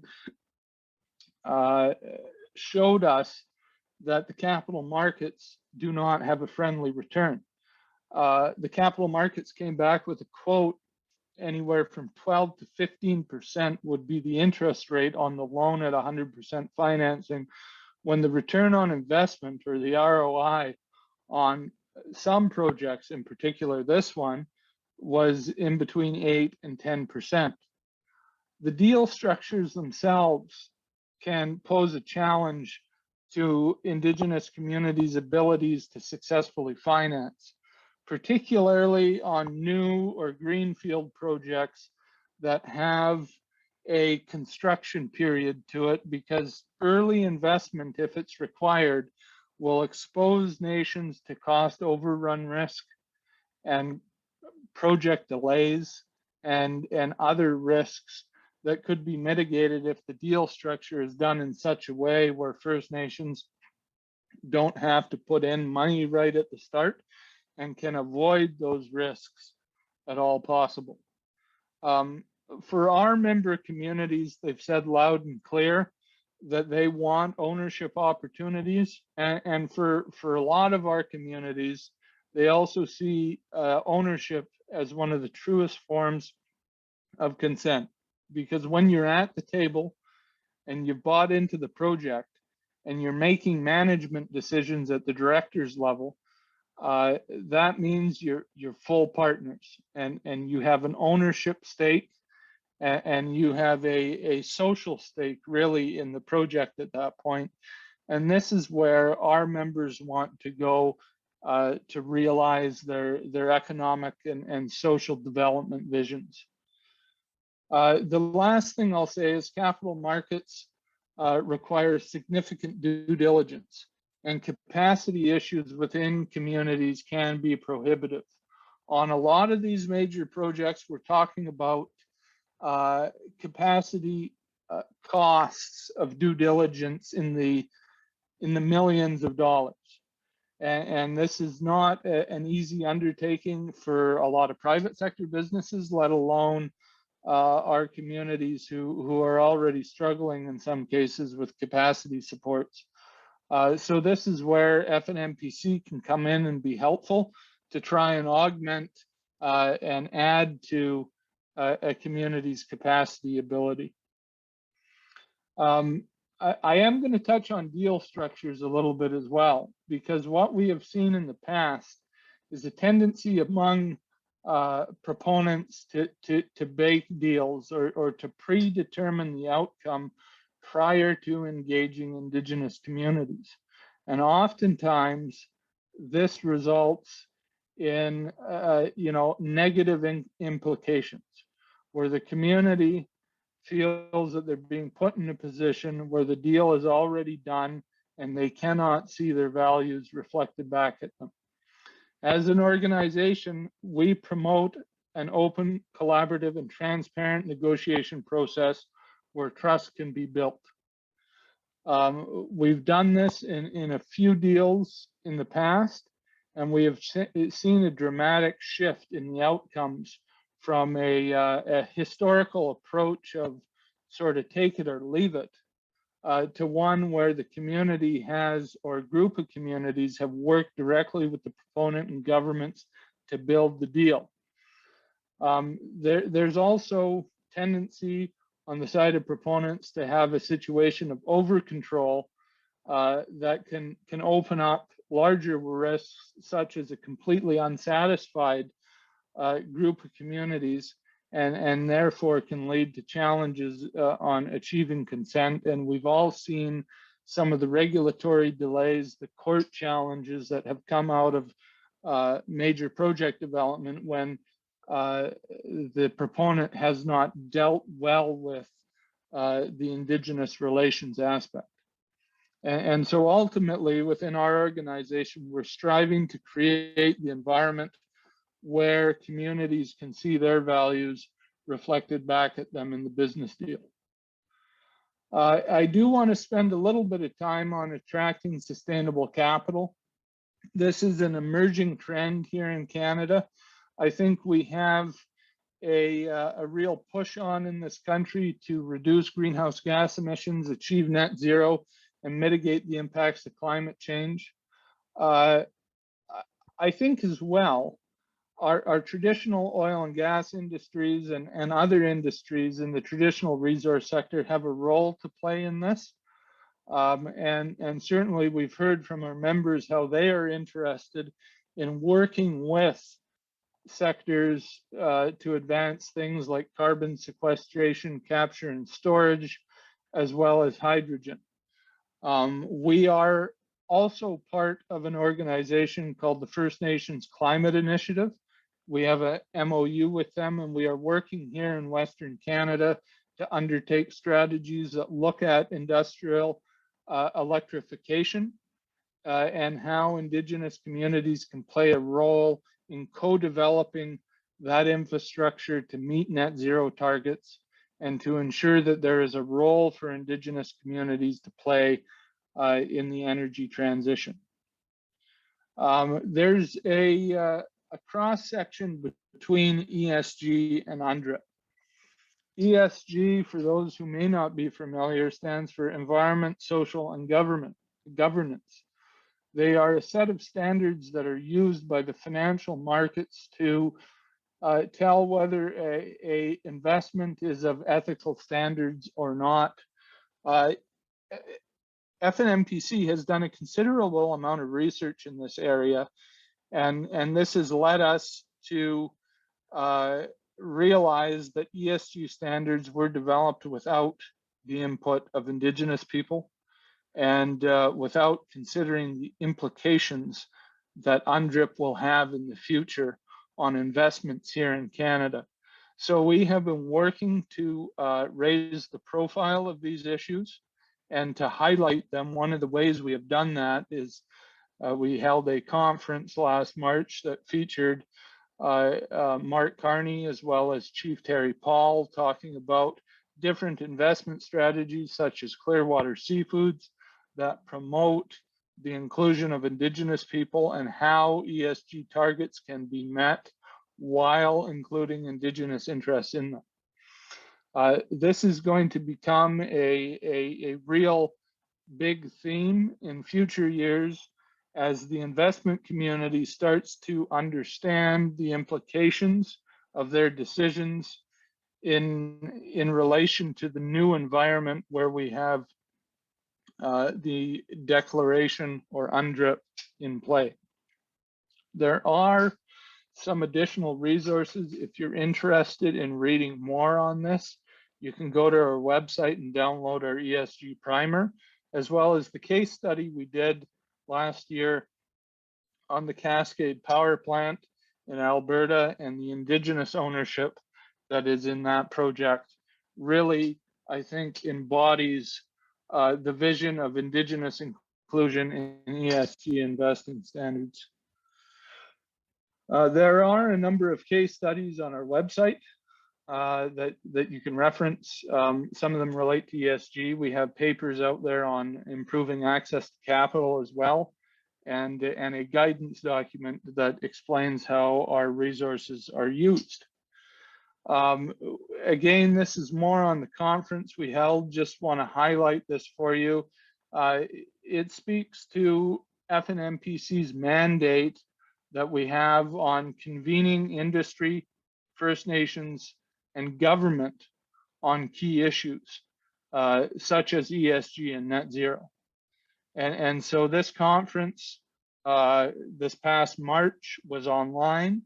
I'm pleased to tell you that we are going ahead with a in-person conference this April 25th and 26th here in Vancouver. It will be a hybrid event with an online option as well. The focus on it will be on net zero and the implications North America wide for Indigenous people and what role they can play in the energy transition. So I really want to thank you for listening to my presentation today and for inviting me to be here. It's been a pleasure. I wish I could have been here with you in person had the circumstances been different, but thanks very much for having me. I hope you've enjoyed it.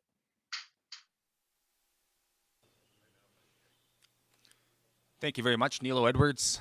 Thank you for the presentation. We will now be moving on to a quick coffee break, but before we do that, we'll be singing our flags out. We will now have a quick coffee break. Our first set of business meetings will start at 11 a.m. So if you haven't booked any meetings, now is the perfect time to get some up. You can do so by clicking the link and the little people on the left-hand side of your screen, right here. If you're on a desktop, scroll through the list of people, view their title and employer. Select them to open the meeting calendar, time slots, and click the request a meeting for a desired time. Please take this time to book some meetings for the business connections. We encourage you to take advantage of these meetings and build some business partnerships. We have planned a matchmaker for the first couple of meetings of the day so that everyone can get a feel of how the software works. We hope everyone will book up the rest of your calendar. If we notice delegates are not taking it upon themselves to book meetings, we will play matchmaker and set up the network meetings on your behalf. So make the best of this time and meet with those who who will benefit your business. At 11 a.m. sharp, we will head straight into your first meetings. Young Thunder, stand by. We're going to get started with the flag song to sing out our flags. Dancers. Okay, we'll start it off. Young Thunder, if you please will, start us off with the flag song. Aho.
Thank you, Young Thunder. We'll now move into the victory song. Aho.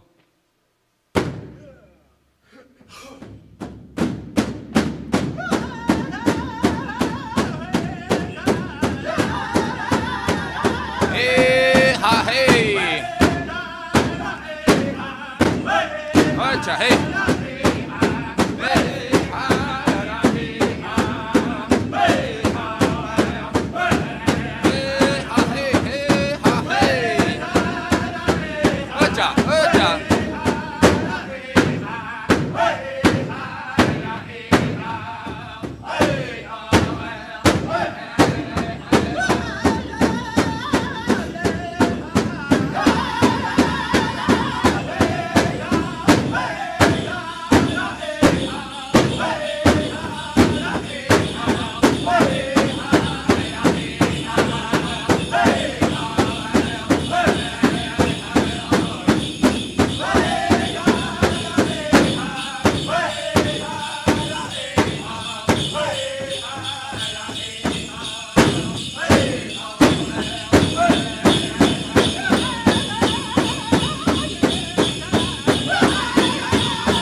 Hey, ha, hey, thank you very much.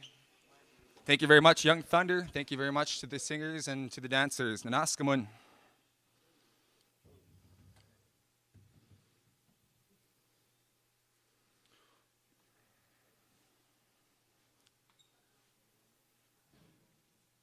So we'll be taking this quick 5-minute break. Thank you.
Awesome.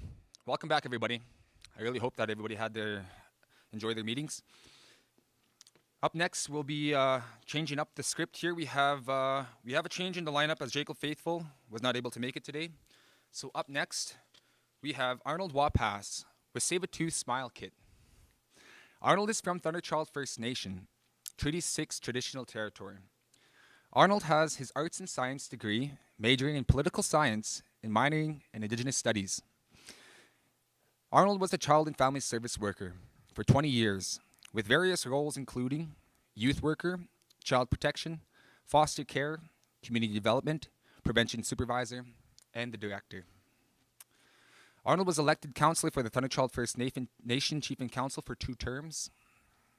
In 2011, he left the Wassissak Nigan Child and Family Services to once again return to his innovation process, making and promoting the Saber-tooth Smile Kit, of which he is 100% owner.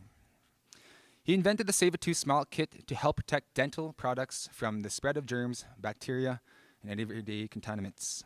Ladies and gentlemen, let's welcome Arnold. Thank you very much, Mr. Walking Bear. So my name is Arnold Wapass. As he said, I'm from the Thunderchild First Nation. I'll give you a brief little history on myself. I've been a social worker for many years of my life. I've been a youth worker. I've been a person who helps to create a lot of the social programming. I'm not sure if you're aware, but I was involved with a program called EGAS. We helped set that up with street kids many years ago, 30 years. The program is still running. We've done agencies. We've set up youth centers on our First Nation. And I've done child protection in the various provinces, Alberta and Saskatchewan. So moving forward, as a social worker, I always was very creative in doing my programming for the community and the family members. And I do play a lot of sports. But I've always had these thoughts, and I've always had, what could we do? How could we make these things? You know, kind of an inventor mind in the back of my mind, but I never really pursued it. It was not until one point that I actually came back from a tournament. I was really sore, and I had a nice super hot bath, and I like to kind of spoil myself, so I had a men's magazine in there, Men's Health. And I was reading in the article, and it said every time you flush the toilet, 2 to 3 hours of invisible mist for 8 to 12 feet.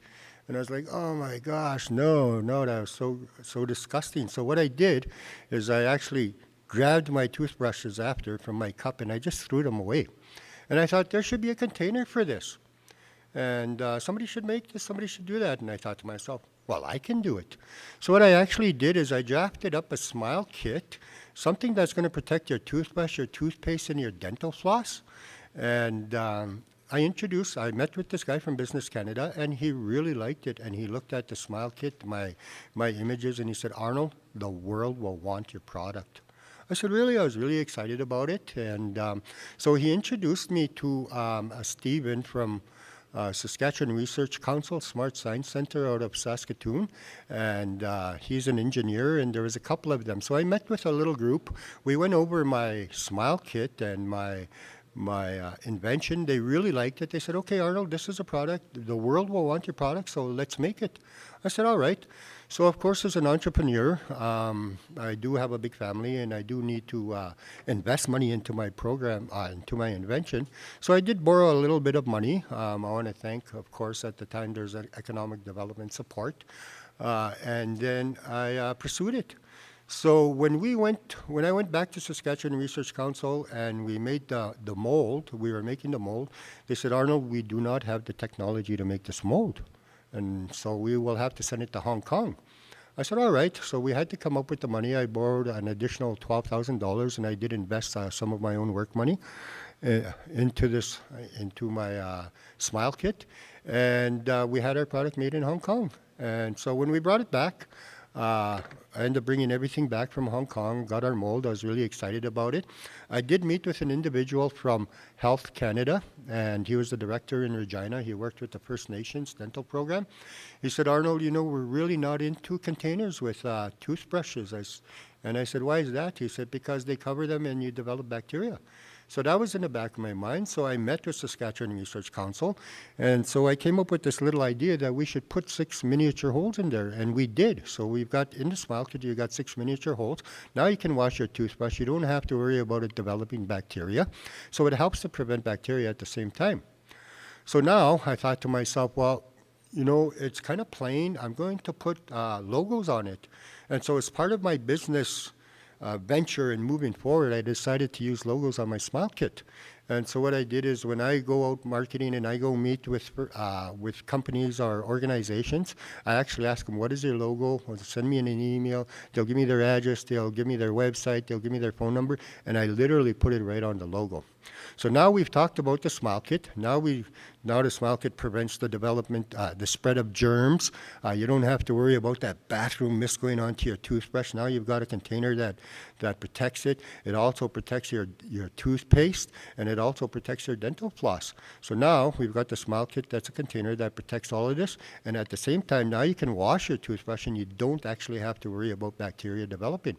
So now I was really excited about it. We got it going. I brought everything back. All the people that I work with are out of Saskatchewan and Alberta. So I'm within the prairie provinces. And now I've talked a lot about the smile kit. I will show you the smile kit.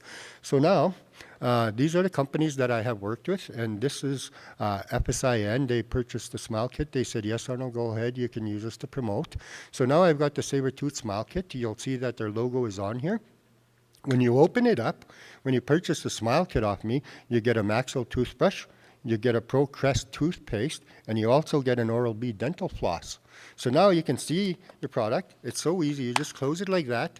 No problem. A child, an elder can actually open up the smile kit. You don't have to worry about germs. You don't have to worry about bacteria. You don't have to worry about anybody borrowing your toothbrush, your toothpaste, or your dental floss and never knowing about it. It's perfect for traveling. It fits in a shirt pocket, but I should have make a pocket on here next time because they actually fit in your shirt pocket. They fit in your jacket pocket. They fit in a tote bag, in a gym bag, in a lady's purse. So they're perfect. You don't have to worry about tobacco products if you're a smoker. You don't have to worry about lint. You don't have to worry about everything that falls into your gym bag, that falls into a purse, that falls into a tote bag. So now you have a smile kit that promotes your business, promotes your organization, because every time somebody opens up a smile kit and they're going to brush their teeth, they're going to remember. Here's one of my other customers. They like the pink they like the pink and the blue sparkle and the purple. So here's what happens here. Now I have their address on here. I have their logo. They have their website. They give these out to their community members during a workshop, during a seminar, or a community, or a fair. And as you'll notice again, I do have the dental floss in there. You do get the Maxwell toothbrush, and you do get the Pro Crest toothpaste. So now you've got the pink smile kit. You've got the logo on there, and now it protects your dental products. It's perfect for a child. It's perfect for an elder, because all you do is a simple little press on the side, and it opens it. And it's not very much to close it. So now you have the smile kit, but it's not done there. So what I thought, why not go with the rainbow colors? So now I have the smile kit, which is a pink. I have the green as well. And you'll notice on this green one here, I have my very own logo, and it's called Saber-tooth Smile Kit, but he's a little saber cat. I just thought I'd throw it in there. I wanted something very friendly for families, for kids, for the community. And I actually own this guy, and we'll get back to him a little bit later. So I invented him. He's the Saber-tooth Smile Kit cat. And then I have the clear. Clear is actually a very big one. The pink is a very big one too. I get a lot of orders on those ones. But here I have the clear. This is where you can actually see all your dental products, but your logo is still on here. So it's very good, very nice, very easy to open. Again, you get your toothbrush, your toothpaste, your dental floss. One thing that you'll notice when you see my poster, you do get a poster, we actually put shampoo and conditioners. That fits those small ones. My wife puts in that little pink lotion as well as Purell.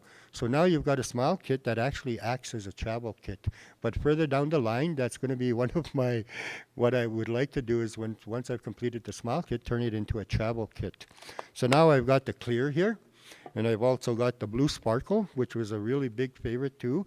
I get a lot of the females, the younger ones who really like the blue sparkle, the females and the males. So there's one for everybody in the color. This here is a lilac purple, and the purple is very a nice color.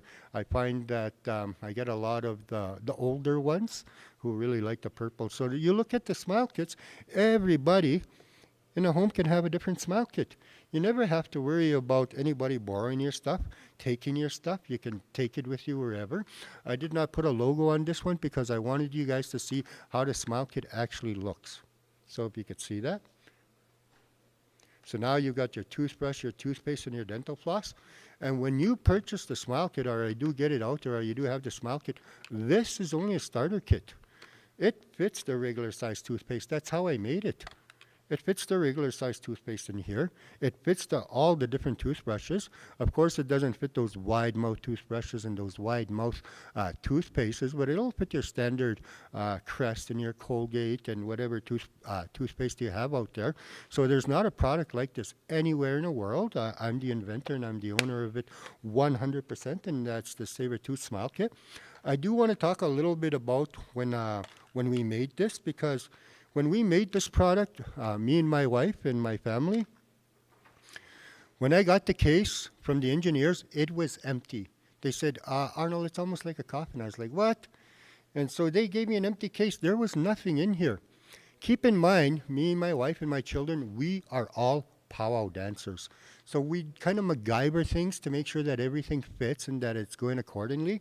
So, and what we did is we actually, me and my wife, we took the top part off a Tim Hortons can, that plastic, and we cut it.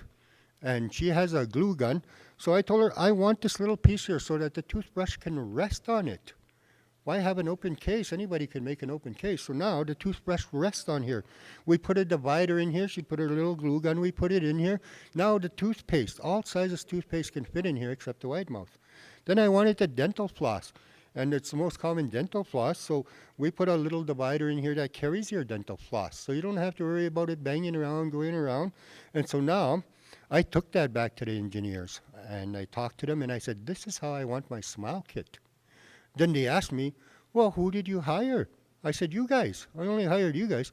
Yeah, but who did you hire to make it? And I laughed and I said, me and my wife are powwow dancers. You know, we just MacGyvered it and made sure that it fit and suit the needs of what the invention was. So they were really surprised. They really liked it. And they said, Arnold, we need to go with this. And so we did. So now I've created the Saber-tooth Smile Kit. Now you have a place for your dental floss. Now you can separate your toothbrush, your toothpaste. You actually can put your shampoos, your conditioners, your little lotions, all these little things that you can buy for travel. So it's an awesome smile kit. It promotes proper oral hygiene. That's one thing that really needs to be out there, because I myself, as First Nations, I actually have lost my top teeth. I was never properly taught about oral hygiene until as I grew into an adult, and I started to take care of my teeth, but it was, I think, a little bit too late. Now you've got a product that promotes oral hygiene, that promotes your business, that promotes your organization. There is not a product like it anywhere in the world. I did sign an NDA with Hong Kong. I've never met them, but they signed it. And so now they didn't know what they were making because we couldn't take that chance. And I really want to thank the people that supported me, because as an entrepreneur, it's been a challenge. I was working. I have 8 children. And I got to make sure that my children's needs are met and make sure that we have the clothing and that the school is done. But at the same time, I did have those supports. I was able to turn to my First Nation. They were able to help me in a little bit of areas in which I really appreciate. But the struggle out there is making the contacts and knowing the people, and that's where I really struggled. I've been a director. I've been in child welfare. I've done conferences. I've done workshops. But for me to get out there and to get into the business, what a different world. And that has been my biggest struggle right now. So working with the Smile Kits, I'm really happy that I've gone from point A to the end, where I, as an entrepreneur and as an inventor, actually came up with the concept. I met with the right people. We got it done. We shipped it out to Hong Kong. We brought it back. I met with my suppliers. They're in Saskatchewan. My decals are done in Saskatchewan. My dental products come from Alberta, and my cases come from Saskatchewan as well. So right now, you'll see that I have the variety colors, and I also have a couple colors that are not here. I have a black color, so it's a very dark color that's there. And I think that's the only one that I'm missing right now. Oh, yeah. Oh, and I have the yellow as well. And I also have red. So I'm actually really excited about it. And I'm moving forward with everything, and I'm continuing to make sales.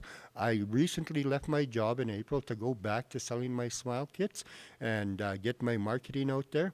And as an entrepreneur, when I send my information out, and I send my posters and I send my email, I get the odd response, but when I actually come and pay a visit and I go and meet with a director, I go and meet with a supervisor or an organizer of an event, and I show them the smile kit, you know what? I'm almost guaranteed a sale. No more germs. Nobody's going to cough on your dental products. Nobody's going to go into the bathroom when they flush that toilet. You don't have to worry about it getting the mist. You don't have to worry about anybody sneezing. You don't have to worry about anybody touching your dental products, borrowing them, because everybody in the home can actually have a different smile kit, so everybody can have what suits their needs. So now, like I said, I wanted to go back to that made in Canada because I did have my product made in Hong Kong.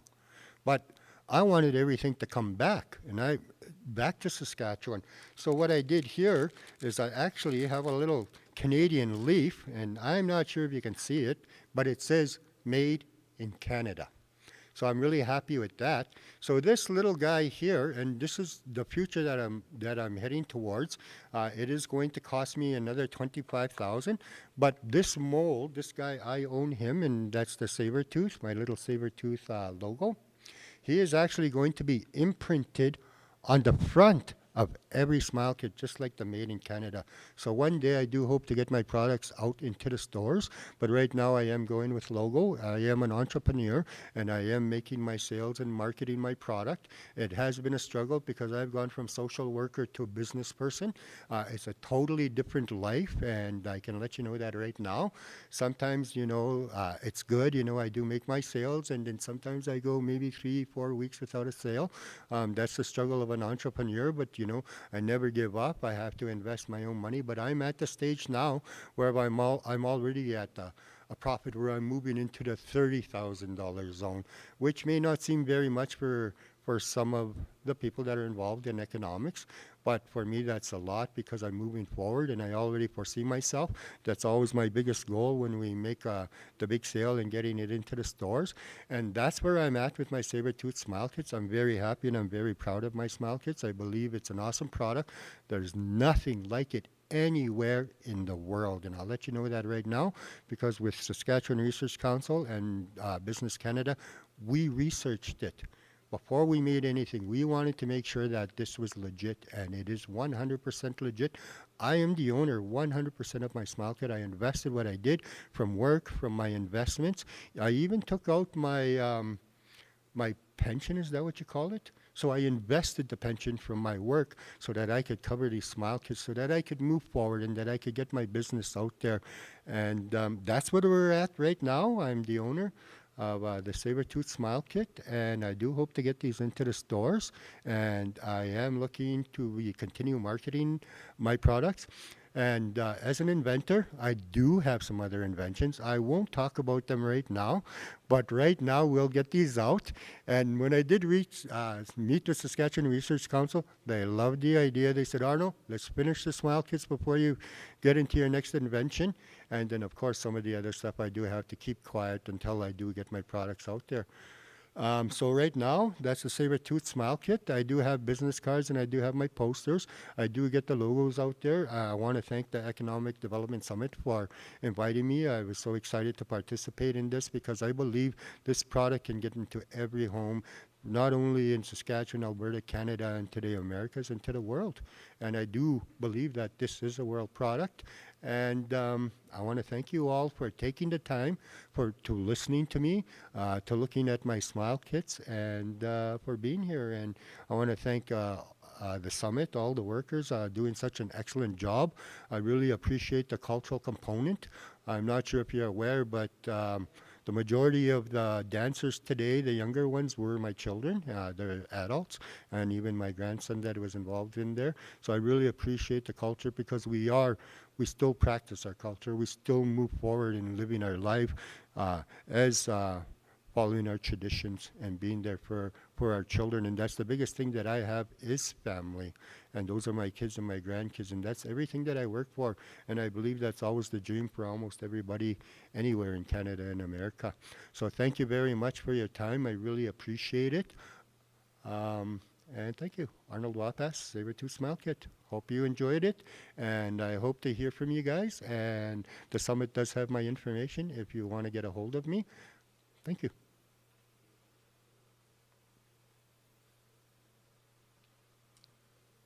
Awesome. Thank you very much, Arnold. Would you like to take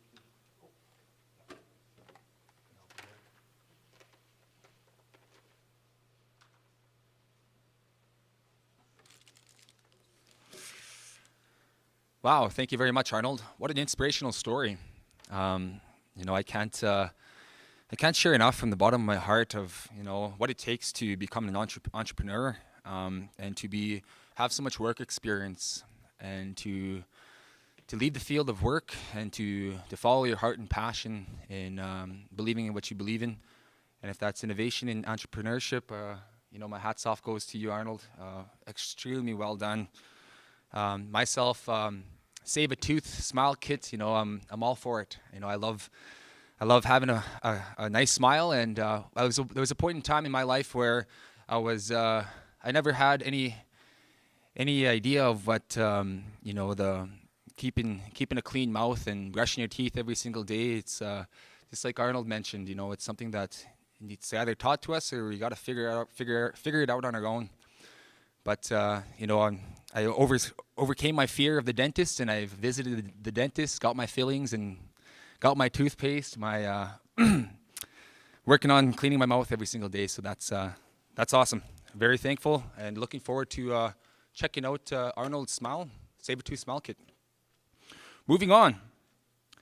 12:30. I would like to give a shout out to our sponsors who help make this event possible. Diamond sponsors, the Government of Alberta and the Government of Saskatchewan. Platinum sponsor, the City of Lloydminster. Silver sponsors, Synovus Energy, Startup Lloydminster, Lloydminster Public School Division, Lloydminster Catholic School Division, and Synergy Credit Union.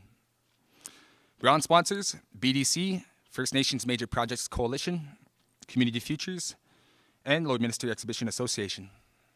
Awesome. Thank you very much for your support, sponsorship. We'll break now for an hour to have some lunch and stretch your legs. If you've not booked any business meetings for this afternoon, please do so over lunch. We'll be back at 1:30 sharp for more business meetings. So please don't be late. At 1:30, your meeting will begin.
Welcome back to the show, everyone.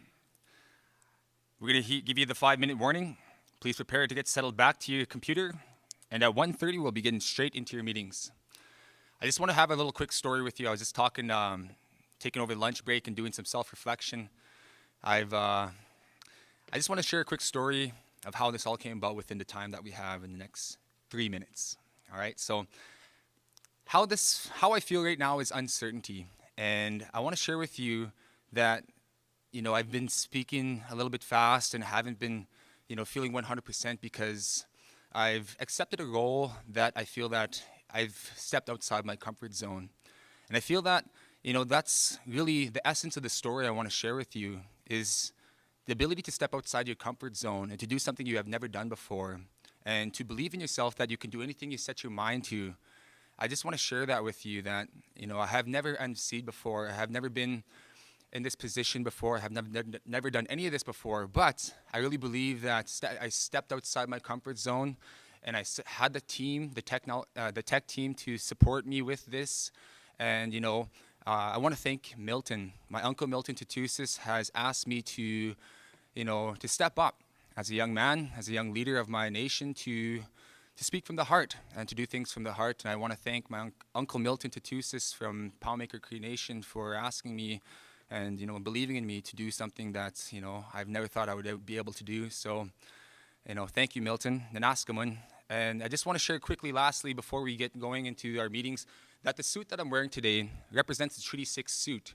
And the Treaty 6 suit was given to the Chiefing Council back in the day, about 100 years ago, when the nations were signing agreements with the treaty signings. And today I only wear it on special occasions, and today I believe it was a special occasion for myself and for the Economic Partnership Summit. I really believe that it represents the Treaty 6 identity, who we are and where we come from. So a little bit of background on the suit that I'm wearing. It's not a cadet suit. Tanisha? Just jokes. But what's the time here? We have a couple of minutes left. But again, I just want to talk about stepping outside your comfort zone and just really believing in yourself. And I think that by today, if we all step outside our comfort zones, I really believe that we can do anything we set our mind to. And again, another thing that I want to share with you, I really believe that everything in life happens for a reason. And I believe that there was a reason for me to be here today, to speak from the heart, to challenge myself, to face my fears, and to believe in myself. So with that, ladies and gentlemen, I just want to say thank you for your patience with me. I will do my best to rock the second half of this show, and let's get it going. Yeah.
Welcome back to the show, everyone.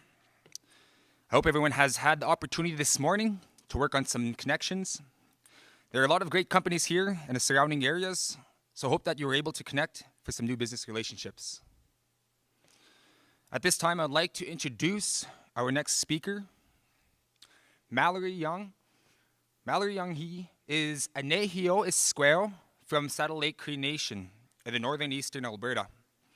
She is a recent graduate of MacEwan University School of Business's Bachelor of Commerce in Supply Chain Management and is a project procurement specialist with Alberta Infrastructure. Mallory thrives on challenge and is driven to overcome her fear of the unknown to make a difference in this world. Sometimes accused of being overly optimistic, Mallory has used her positive attitude, humility, perseverance to grow into a respected supply chain professional, independent business and community consultant, and educational facilitator. Her commitment to professionalism, ethics, and high standards in her work have already made her a standout in her field. Most recently, she has taken a big leap into the role of president and the CEO of a new startup, Indigenous Box, Inc. With Indigenous Box, Mallory's goal has always been to create an exciting and personal experience for her customers. Created with her customers in mind, each box is for Indigenous people to see themselves in, but also from Indigenous people for anyone to enjoy. Above all, she wants Indigenous women like her to feel that they are having a VIP experience when they open their own Indigenous box. Welcome, Mallory.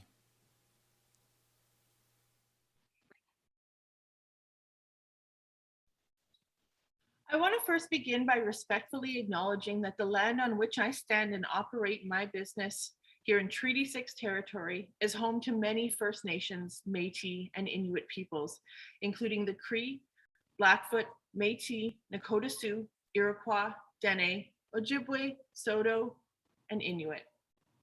I honor and respect the many languages, traditions, ceremonies, stories, history, and cultures of the many nations whose traditions were established before treaty. I would also like to acknowledge that this land holds a rich history of a promise to live side by side in peace and friendship. For as long as the sun shines, grass grows, and rivers flow, as written in Treaty 6, signed in Fort Pitt in 1876. Indigenous peoples are the fastest growing population in Canada. We're also the youngest population in the country, with nearly half, or 44% of our population under the age of 25. And we're growing at a rate 4 times faster than non-Indigenous peoples in this country. In the next decade alone, we'll see over 750,000 Indigenous youth move through the education system and into their careers. Duncan Campbell Scott has been famously quoted for his plan to get rid of the Indian problem. However, I'm here today to share with you that Indigenous people are not a problem to be fixed, but are instead partners to be collaborated with and integral assets to this nation's future. I should mention that most of these stats come from a 2016 consensus, but can you imagine how much our nations have grown in the last 5 years alone? In fact, Indigenous peoples are starting businesses at 9 times the national average, according to a CCAB report on business reconciliation. And of course, with Indigenous women leading the way. There are over 50,000 Indigenous-owned businesses in Canada who are contributing to a $33 billion economy that's expected to triple in the next 5 years. Now imagine where we're gonna be in another 5 years. Can you picture it? Possibilities, the opportunities. Now it's time. Now is the time to build bridges and foster relationships. With these statistics as a context for my starting point, I wanted to talk a little bit about my journey as an Indigenous entrepreneur.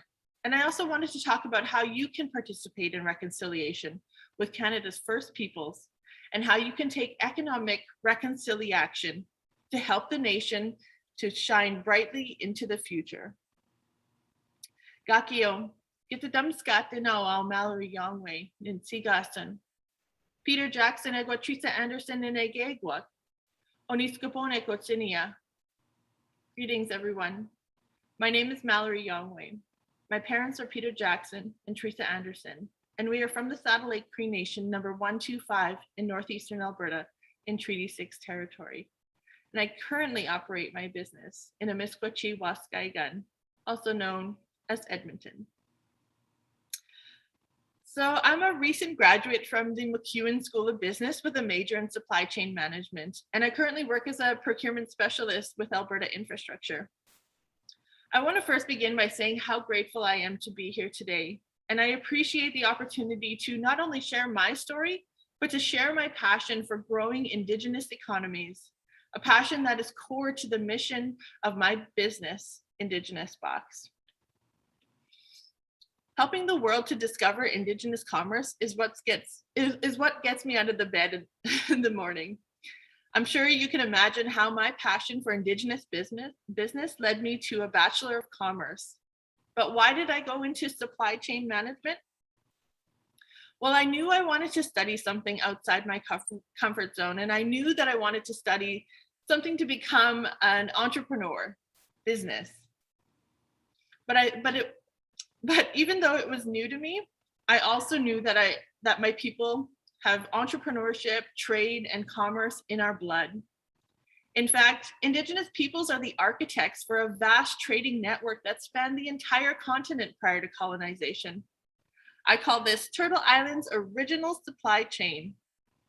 Turtle Island is the name for the place now called as North America, but I do believe that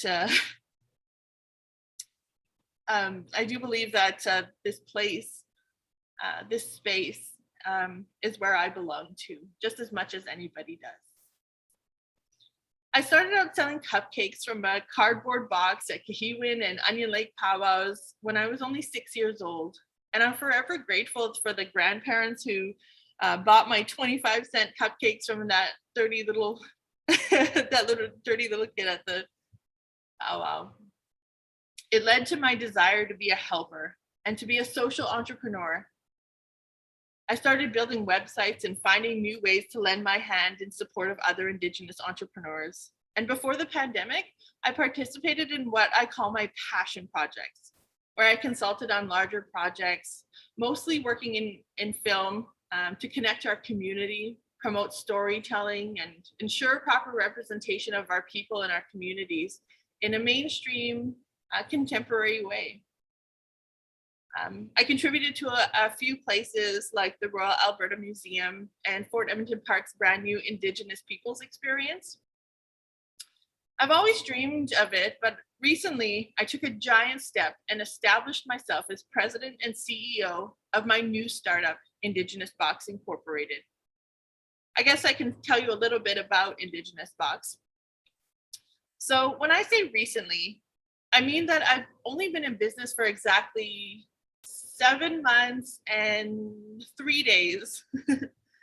And in 7 months, we've sold subscription boxes to thousands of customers with boxes in every province and territory in Canada, and dozens of organizations from coast to coast as custom gift boxes. Back in January, I had written a business plan for a startup contest offered by a company called New Relationship Trust. They're based out of BC. And they offered to award 20 startup grants to Indigenous entrepreneurs who were planning on starting and launching a business within the next 4 months. These startup grants were only $5,000 each. So I decided to write a business plan for Indigenous Box, and I sent it in and waited. It was the middle of February when they announced the winners of the grants, and I was one of them. I hit the ground running, receiving the grant at the end of February, and by March 3rd, I was incorporated as Indigenous Box Inc. I got to work with the help of my husband and our 13-year-old daughter, and even our 4-year-old made sure that we took a lot of breaks. We were building the website, and learning about e-commerce, reaching out to entrepreneurs and sampling and buying products. We were learning how to develop a marketing plan, and we even hired lawyers and accountants to manage our incorporation, trademarking, and financials, and building what is now Canada's newest Discovery subscription box featuring Indigenous-owned businesses and entrepreneurs and their products. It was a whirlwind few weeks, working night and day, basically every chance I could get in between my office hours and parenting. I think back and I don't know how we slept. But in the beginning, I just put a blank, like a simple timer on a blank website, just a basic HTML countdown timer on a blank website with our logo on it. And I made a few social media accounts and started posting. Right away, I started to notice that the momentum was building. People were curious. They wanted to know what this was all about, and some even saw our pitch video and sort of had an idea. But I decided to take a chance and double the number of boxes that we did for our launch. So on March 14th of this past year, so 7 months ago, we went live offering boxes at indigenousbox.ca. We sold out in 4 days. I was happy and I celebrated, but only for a minute. And then I got quickly back to work, packing boxes all night and all day and brainstorming ideas and concepts for future boxes. Emails started to come in by the dozen. And at one point we were getting emails every 30 seconds to a minute asking if we were making more boxes. It was a whirlwind for sure. So I went back to work and I decided that we were going to do it all over again and restocked. And this time we doubled the capacity, and that sold out in 24 hours. It was a hit. Our business was booming and we needed to keep up. We had hundreds of boxes to pack and hundreds more coming in on our corporate stream. Media was calling and interviews began. I started to reclaim this space in commerce and found myself in a position to really elevate Indigenous business.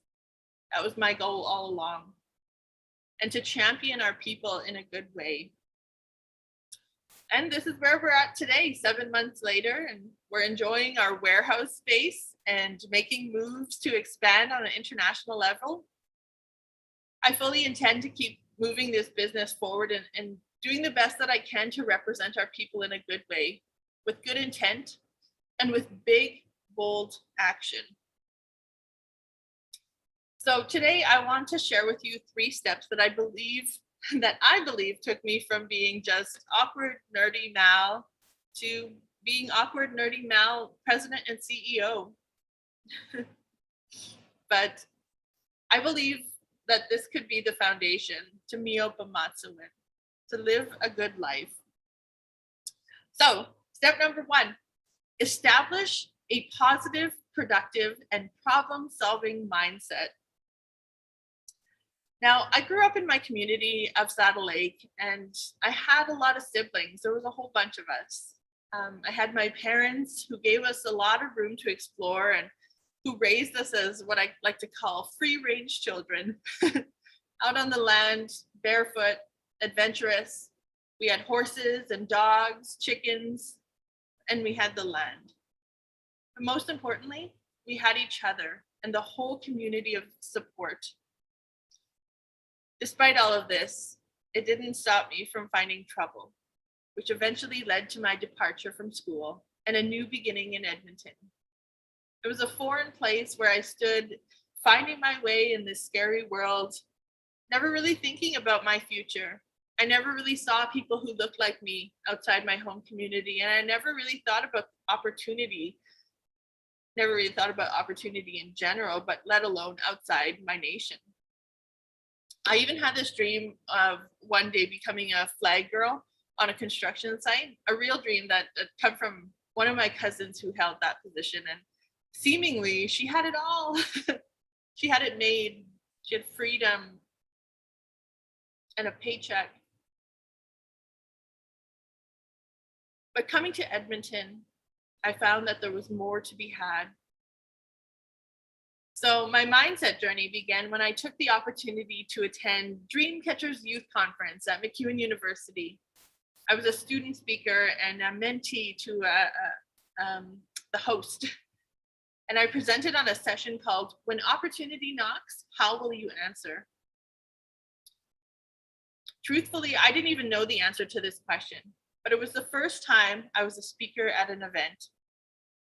I presented this session and it was uncomfortable and it was foreign.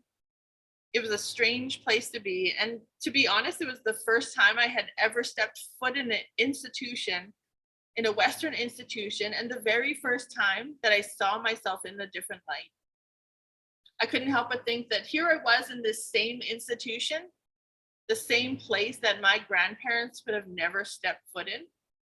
And here I was talking about opportunity of all things. I was driven by the thought that I was responsible for writing my own story. I'm responsible for moving our people forward as much as I could, but despite being a scary place, I made the best of a bad situation and I delivered. In fact, I continued to deliver. I continually found myself in these situations where I had no idea what to do, no idea how I was going to get myself out of this one, but I did. And it wasn't because I knew everything or that I did a really terrible job at it. It was because I had established a problem-solving mindset. I told myself that everything is figure-outable and that things will always get better. I was resourceful and I maintained a positive outlook no matter what life presented to me. So many years later, I found myself in the first year of business, first year of my undergraduate, studying commerce in supply chain management. And I was taking Business 201, Introduction of Business. So in this class, there was one major project. And this project was to build, create, and run a business for 6 weeks using only $5. And so here I was in my head thinking, I can basically be starting a business with my $5 treaty money. But so here I was in this group with our four people in a group and a total of $20. And so we had spent $19 on candy and brown paper bags and developed this business idea that if we bagged the candy and marketed the space on the brown paper bags as a potential for local businesses to connect with students on campus, then we can sell the candy bags on campus. So here was our value proposition. We bagged the candy and found that not many businesses saw brown paper bags as profitable marketing opportunity. So in comes problem solving Mal, and I went and negotiated with various local businesses and we found that in exchange, and they liked this idea, that in exchange for business gift cards, they could have their logo placed on the brown paper bags and it wouldn't cost them a thing. We did all the printing for free on campus. Now, so for every 10 bags, we included a gift card so that the buyers, our students on campus, had the opportunity to win one of these gift cards from one of the local businesses. We sold the bags for $1, so the opportunity to win a $10 gift card was pretty high, 1 in 10. And it ranged from $2 Tim Hortons gift cards to $25 Starbucks or Subway gift cards. It was not bad for some poor students who just wanted some candy. Plus, they got a sugar rush in between classes. So that was worked out for us. Now, at the time, not one of my business professors told us that this was illegal and that it ended up turning our $5 into over $1,000. And we donated it all to charity. So we definitely got an A+ for problem solving, but a giant F for business viability and sustainability. I called this business Surprise Bag. Now I look back and I see the same elements of Surprise Bag integrated into the model of Indigenous Box, into the business model of Indigenous Box. And there was this project here I had no idea what I was doing, but it was an opportunity for me to experience problem solving and find my way out of sticky situations. And this experience really changed the way I looked at the world. I felt like suddenly I had these glasses on that helped me see opportunity. And as you begin to think like an entrepreneur, you'll notice that business ideas can come from anywhere. You'll go into a store and you'll start paying attention to displays and branding, marketing messages, and you'll even start seeing ads and start asking yourself, like, hey, what is the message behind this ad? And what are they trying to tell me? This is what I began to see. And then I began to see more and more Indigenous representation of Indigenous people in places of commerce, Indigenous people leading the way in business. I started to be aware of representation of people who look like me in places that we weren't, that there was little or no representation of us before.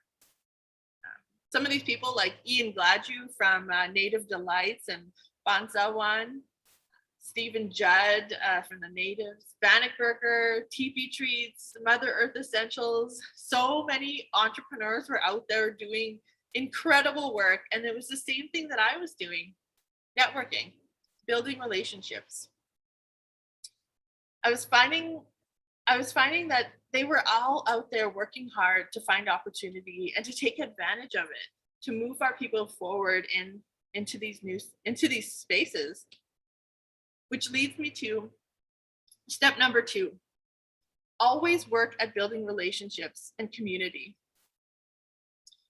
I truly believe that Indigenous Box has only seen the success that it has because of the relationships I've built over the years, before university even. From the day that I decided to go back to university, I made a point to build connections with everybody that I had an opportunity to sit with. I attended all the events and made connections wherever I could. I went to networking events and panels and conferences. I set a goal to build relationships and to get to know people. I wanted to listen and find out what they were up to, how they got there, and where they were going. Doing this was free in that moment, and I believed it would pay off. But in that moment, it was my short-term strategy, my long-term strategy, and not my short-term tactic. And it turns out that if you talk to a lot of people and you build good relationships and you're kind and you're generous, people will want to help you and they'll want to collaborate with you. This method is what helped me get my internship, which led to my position with infrastructure as a procurement specialist. During my time in public procurement, I held an off-the-side desk position, teaching and facilitating the Indigenous Learning Initiative that was created to educate Alberta public servants on the history of Aboriginal peoples. It was one of the calls to action, call to action number 57. And in facilitating these sessions, I started to see how so many people had such little awareness or knowledge of residential schools, treaties, or even like intergenerational effects of the attempted genocide on our people. There was very little that people knew about regarding us anyways. And so as I taught these stories, taught these sessions and told stories about my time as an Indigenous woman in this modern age, it wore on me. Giving statistics like Indigenous women are 6 times more likely to experience violence, or Indigenous people have the highest rates of suicide than non-Indigenous people, or Indigenous children have significantly less opportunity, et cetera, et cetera. You know, don't get me wrong, these are very, very important statistics and very important messages to relay. But as an Indigenous woman who has lived my whole life hearing these stats all of the time, I needed to make a change. And I knew that I needed to change some of that narrative. I knew I needed to find and showcase hope in the greatest way that I could. And so I set out to like build something that that instilled those values and had those goals. When we sent out our first ever seasonal subscription box, it was our spring renewal box, and it was our first ever. It was monumental. We sent one to a woman in my community, and she was a relative, of course, and she did a Facebook Live unboxing video with her twin daughters, and I felt pretty emotional watching this. And as she started to unbox the items and choose different pieces to show on camera and to talk about the box, her little girl says, "Mommy, that looks like you," pointing to the logo on the box. You'll notice she kind of looks like me. But in this moment, I saw an opportunity to really show our kids people who look like them in spaces where there's little or no representation. I knew that I had to create hope and opportunity through business so that our children and our communities can grow up seeing opportunity everywhere. I started to ask questions to my mentors, and a lot of them were really glad to sit with me. All of them were really glad to sit with me. And I started to ask questions about how I could serve our people in a way that had a lasting effect, in a way that I believed would have a ripple effect. And I knew that I wanted to do something that was representative of me and representative of the teachings that I've been given. But that led me to big action. So when I created step number 3, big action. So I knew that when I created Indigenous Box, that I wanted to either go big or go home. Well, not exactly. I was going to keep trying no matter what. I wasn't going to just go home. And I still will. I wanted to show up in the biggest way possible and to shout out to Canada that Indigenous entrepreneurs are doing incredible things. That Indigenous people are using every form of modern commerce afforded to us just like anyone else. And that Indigenous people we're rising in so many spaces. We launched the website and immediately started connecting with big organizations, making plans to bring Indigenous business mainstream. It was all about bold action. It was all about representation, visibility, and challenging assumptions. Now, a few years ago, I read a book called The $100 Startup, and it was by Chris Scabo. And in this book, he proposed this idea that there are 3 types of people and how only one of them had the right combination of traits to succeed in business. They were the martyr, the charlatan, and the hustler.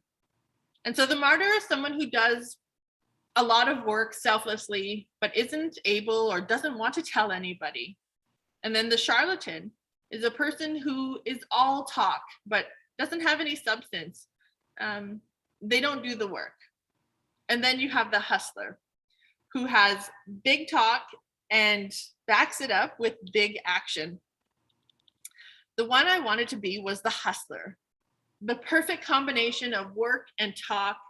I wanted to take time to create something worth talking about and then talk a lot about it. I wanted to take action, make decisions, take little calculated risks, like make little experiments. And if something didn't work, figure out why and then try again. The more times I did this, the more they became habit. And the more I worked hard to develop this concept, the more I began to believe that I could connect people and act as a bridge to building Indigenous economy, act as a bridge to connect our people, to connect Canadians with Indigenous business. So to summarize, step number 1, establish a good mindset. Relationships are key, and take action. And make it reconciliation. You bet that I'm going to be working hard and continuing to build capacity within Indigenous business. So you can help by taking time to create space such as this event, and space for me to share my story, space for others like me to share their stories, and to connect our communities and our people. Take time to learn about the true history of this country and learn about the systems and the policies that were aimed to destroy our people and our culture for the supposed betterment of society.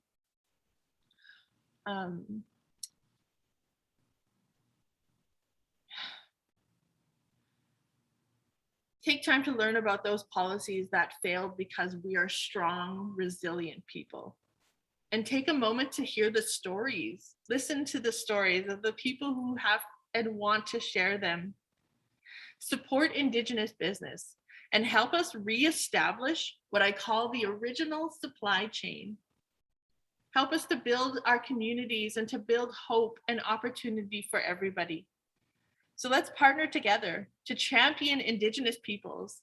Let's collaborate and work together to build relationships and partnerships that can lead to a bright future for all Canadians. We can do this. Let's just choose to do it together. Thank you so much for taking the time to allow me into your space and to be a part of your day today. Thank you all.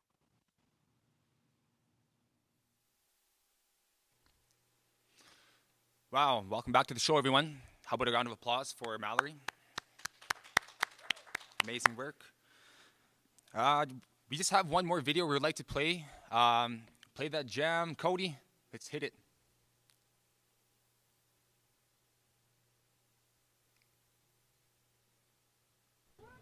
Every item you see here is thought out and packed with love, almost like a gift for a close friend.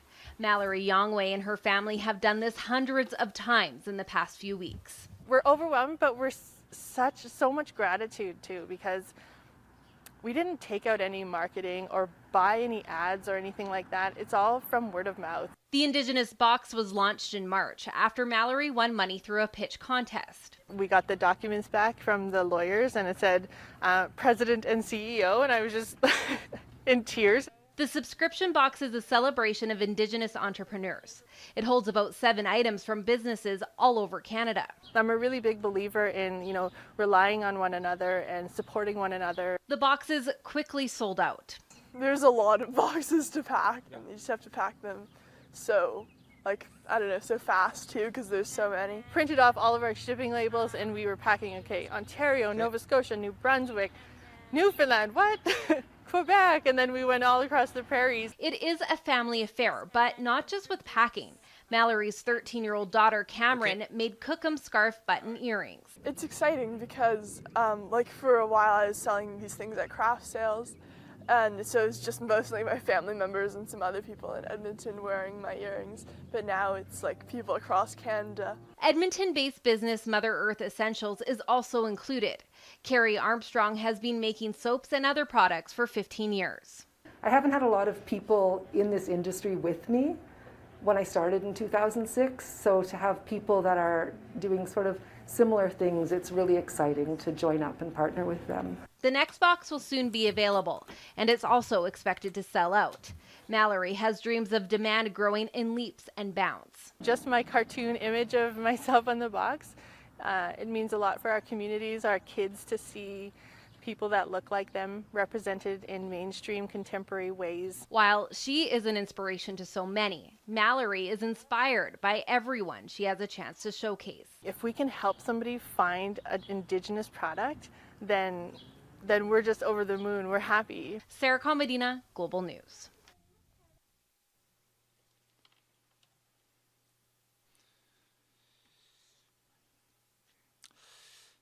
It is customary in Indigenous culture to practice gift giving.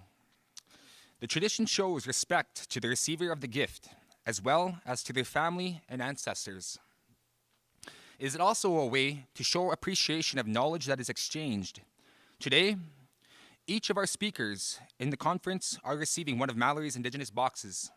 We would like to have a presentation. We would like to present this gift in person following each presentation. However, since we are not able to gather today in person, We are having it delivered.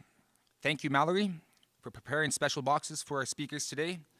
Mallory will be receiving a Think Lloyd First box, which consists of products locally made in the Lloydminster area. Up next, I would like to introduce Chief Cadmus Delorme. We have a video that we will be playing first. Cody, would you like to play that video?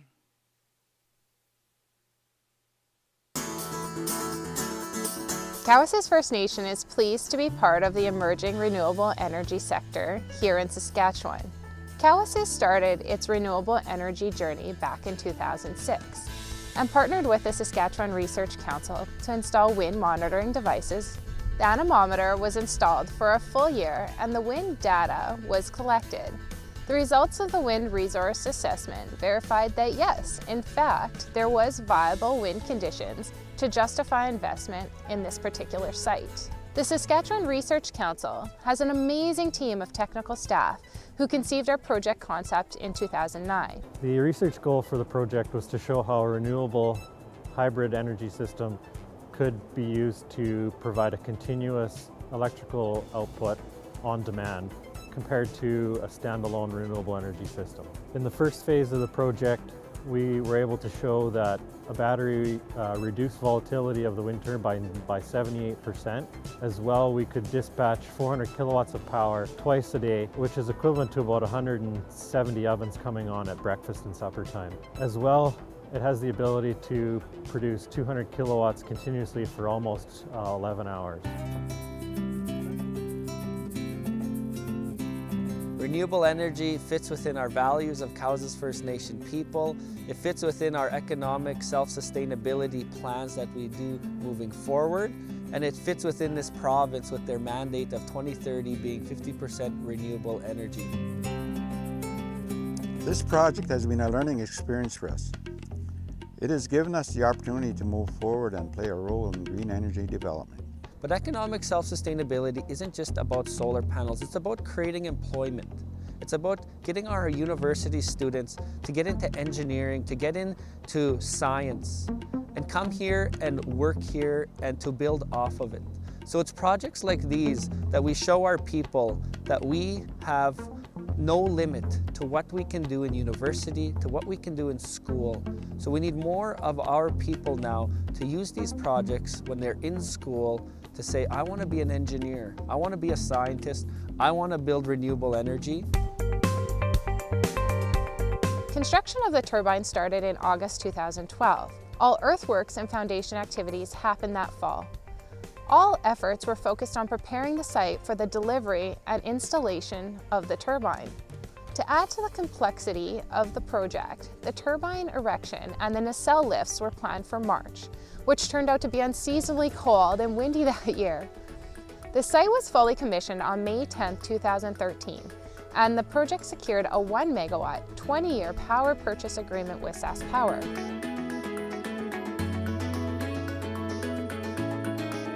The site had been operating successfully for nearly 4 years when Cowessess, SRC, and McNair started evaluating the site and looking at what additional potential it had. Immediately, solar energy was the answer. The new project was to integrate solar energy with the battery storage system. In August 2017, Cowessess was pleased to be granted funding from Western Economic Diversification. This was the kickstart that the project truly needed. In September 2017, we issued a request for proposals to the solar industry, and in the end, we selected Skyfire Energy from Calgary. This project for us is incredibly meaningful. In addition, we're connected here to an existing 800 kilowatt wind turbine as well as a SAF lithium-ion battery bank. So, the progression of renewable energy to involve storage and integration with wind, this is really on the leading edge of solar technology in Canada. Over the course of 8 weeks here, me and the guys have become a very close family, and we work well together, and we motivate each other to get this project done very efficiently, and so it looks very good in the end. Starting this project, we started with post pounding. We had to go survey the land and then pound the posts in. Next step came the racking, where we had to hire more guys to give us a hand. The racking then involved a larger crew, We then went on to the solar panels, adding all the solar panels, and then now we are to the wiring and wiring all the AC and DC sides of the system. At Cowasys, it is very important for us to build capacity within our community and our people.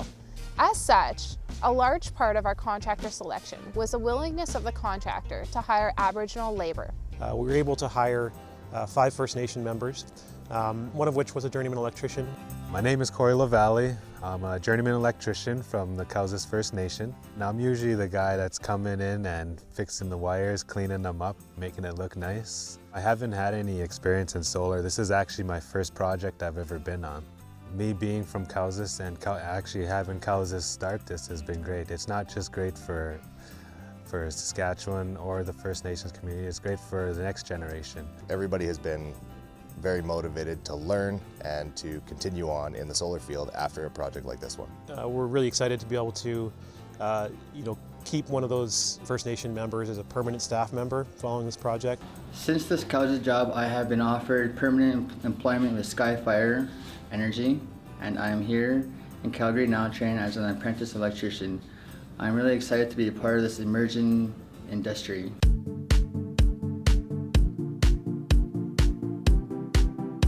It's very powerful to stand in between the solar panels and to look around and just say, wow, Cowasys First Nation owns these.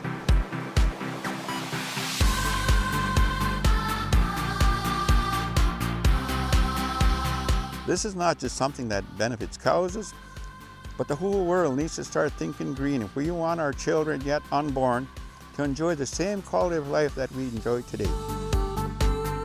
This project is just the beginning. We have our eye on much bigger projects, and we look forward to developing more Aboriginal renewable energy projects here in Saskatchewan.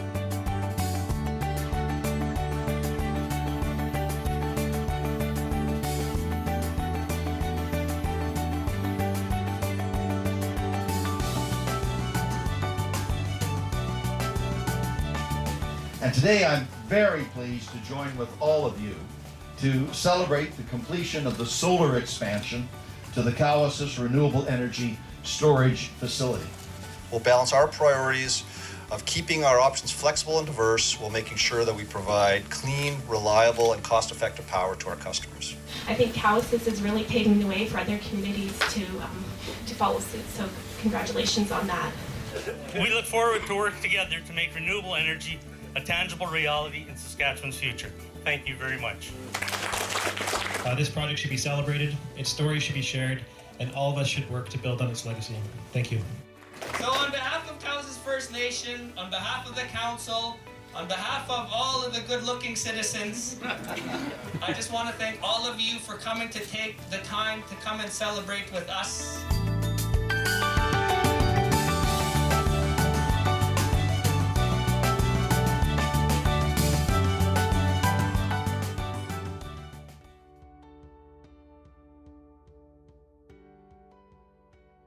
Good day, everyone.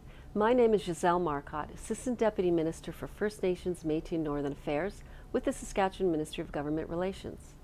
I speak to you from Treaty 4 territory and the home of the Métis.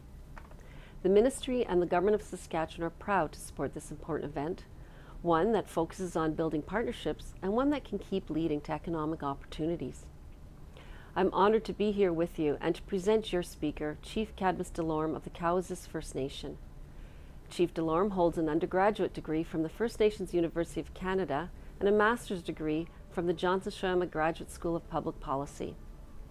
Chief Delorme has also been elected twice to represent his First Nation, a credit to his leadership and impact and to the vision of his community. Under the leadership, the Cowasys First Nation has focused on a long list of economic opportunities and innovation in the area.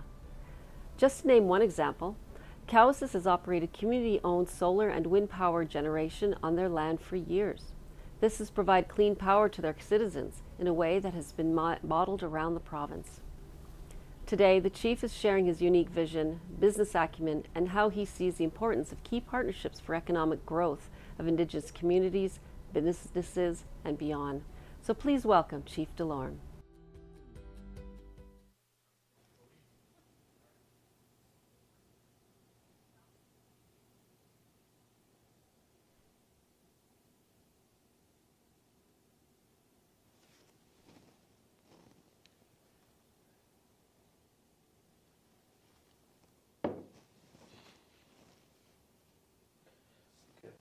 start when you are.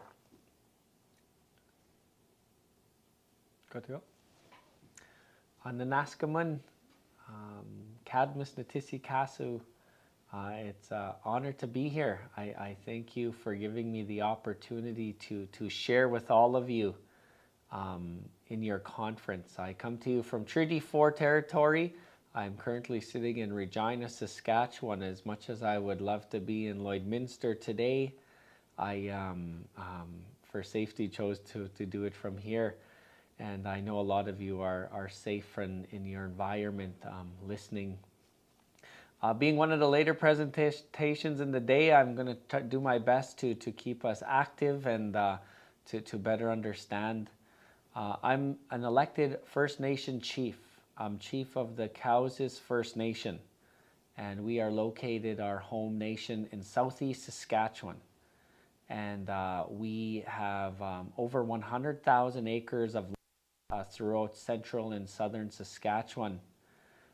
In 1996, Cowes is what you call a Treaty Land Entitlement First Nation. And what that means is at a time, and I'm going to teach us a little bit about history in a little bit here, there was at a time when Cowes agreed with the Crown, pre-Canada, to understand that we were allotted land equivalent to our population, my ancestors. And the allotted land wasn't correct. And so in 1996, like a lot of First Nations are doing today, settling claims with Canada, Cowes became a Treaty Land Entitlement First Nation.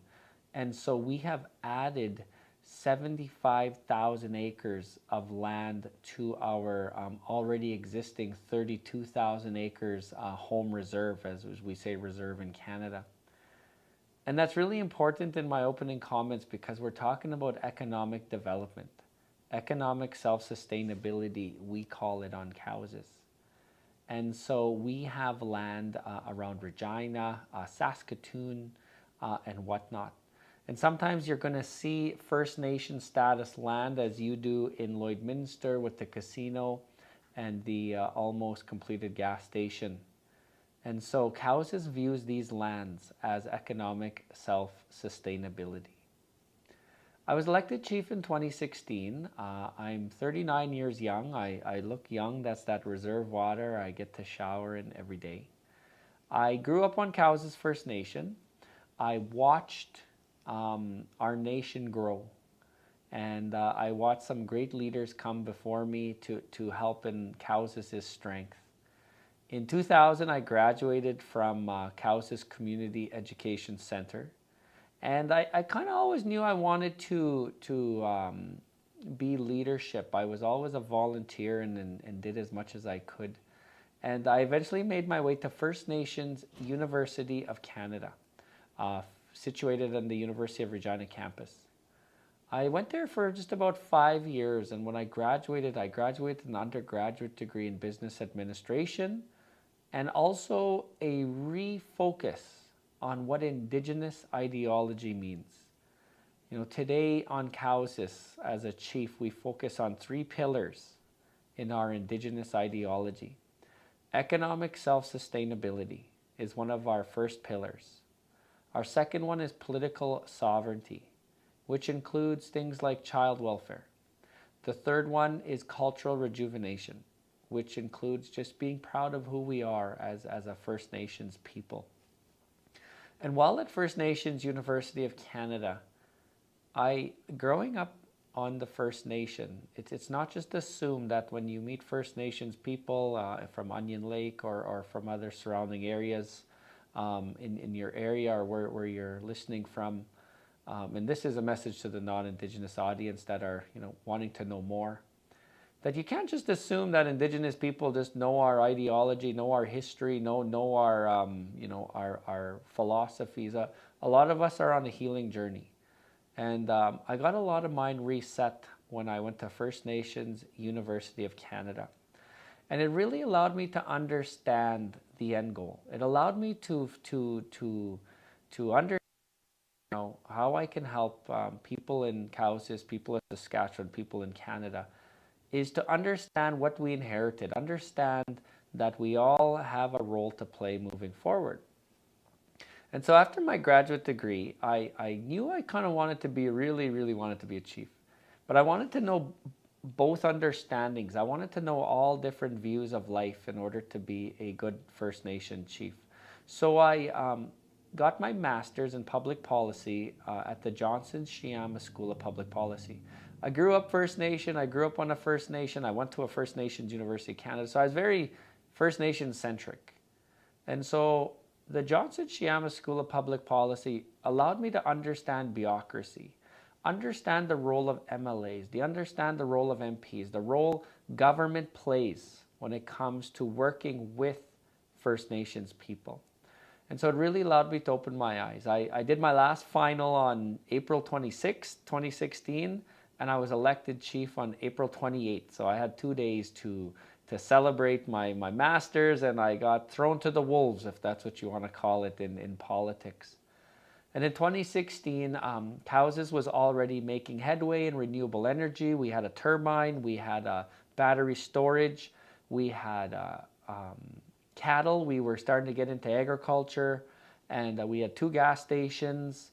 And our economic self-sustainability, we had a lot of land. And so we started to do assessments of our First Nation. Are we being efficient was our first question as leadership. We assessed our renewable energy side.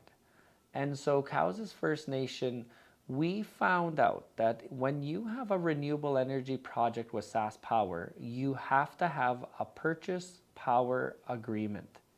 Because in Saskatchewan, SaskPower has the monopoly to dispersing power and selling in the grid, you have to have a purchase power agreement. Our purchase power agreement was 1 megawatt, and we were only producing 600 kilowatts. So we weren't being, we felt, efficient with our purchase power agreement. So we started to work with the Government of Canada and SaskPower, the Government of Saskatchewan, and we placed around our turbine 400 kilowatts of solar. So we didn't amend or change our purchase power agreement.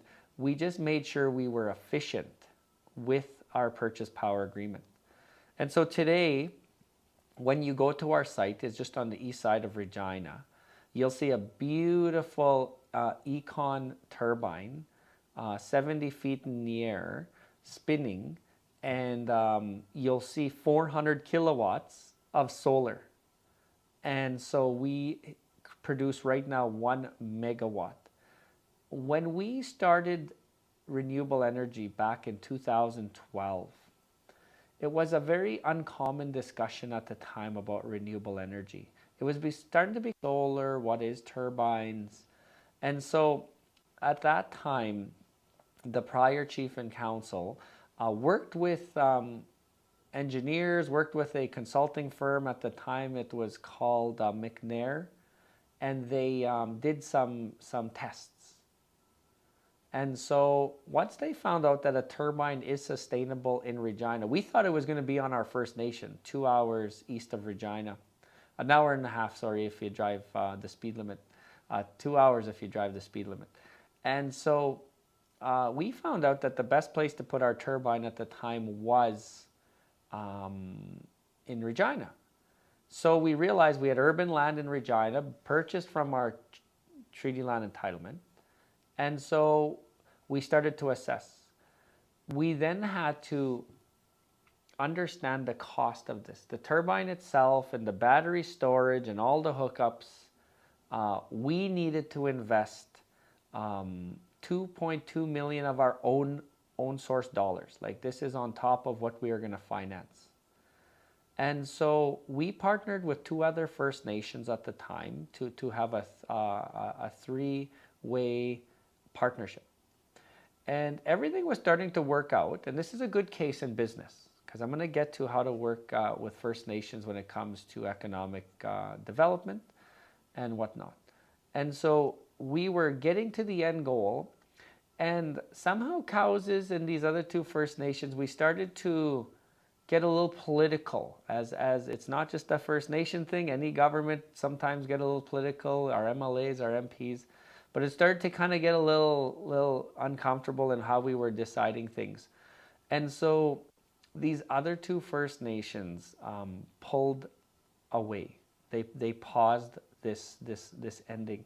So Cows has had some really tough decisions to make at that time.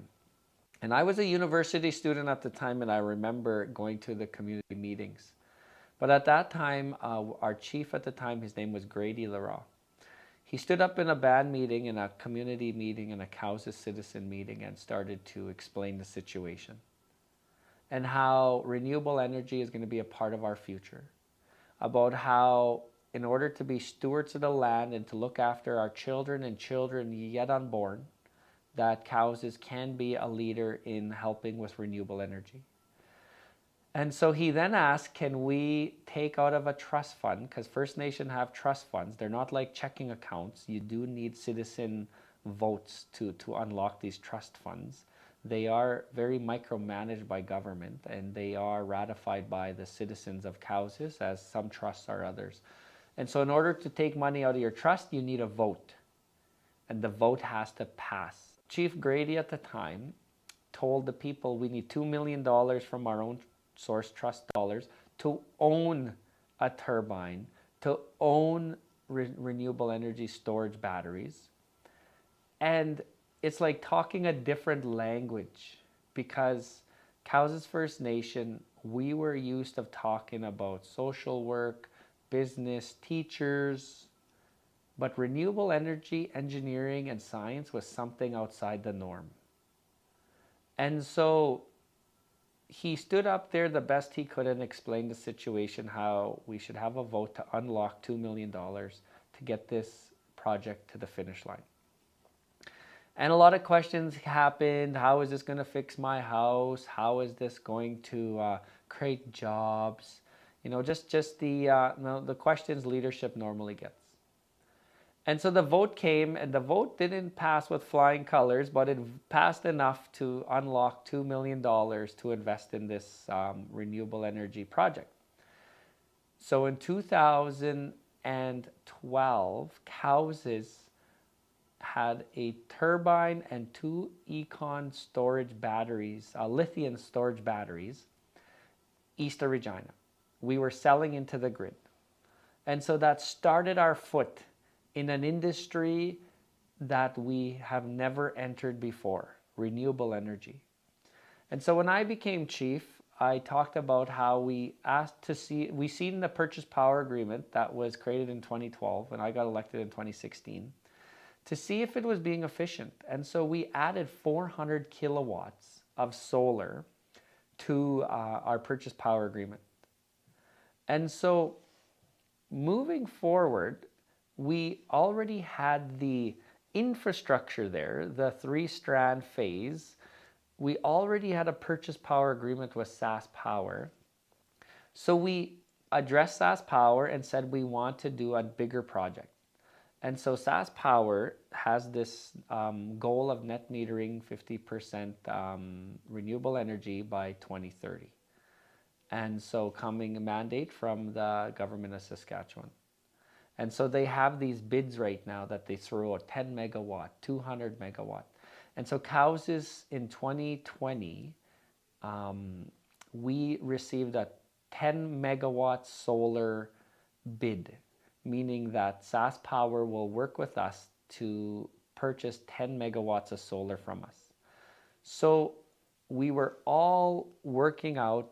We got some grants, we got things going, we had our interest dollars that we were making profit from on our other turbine project already. We're starting to make profit.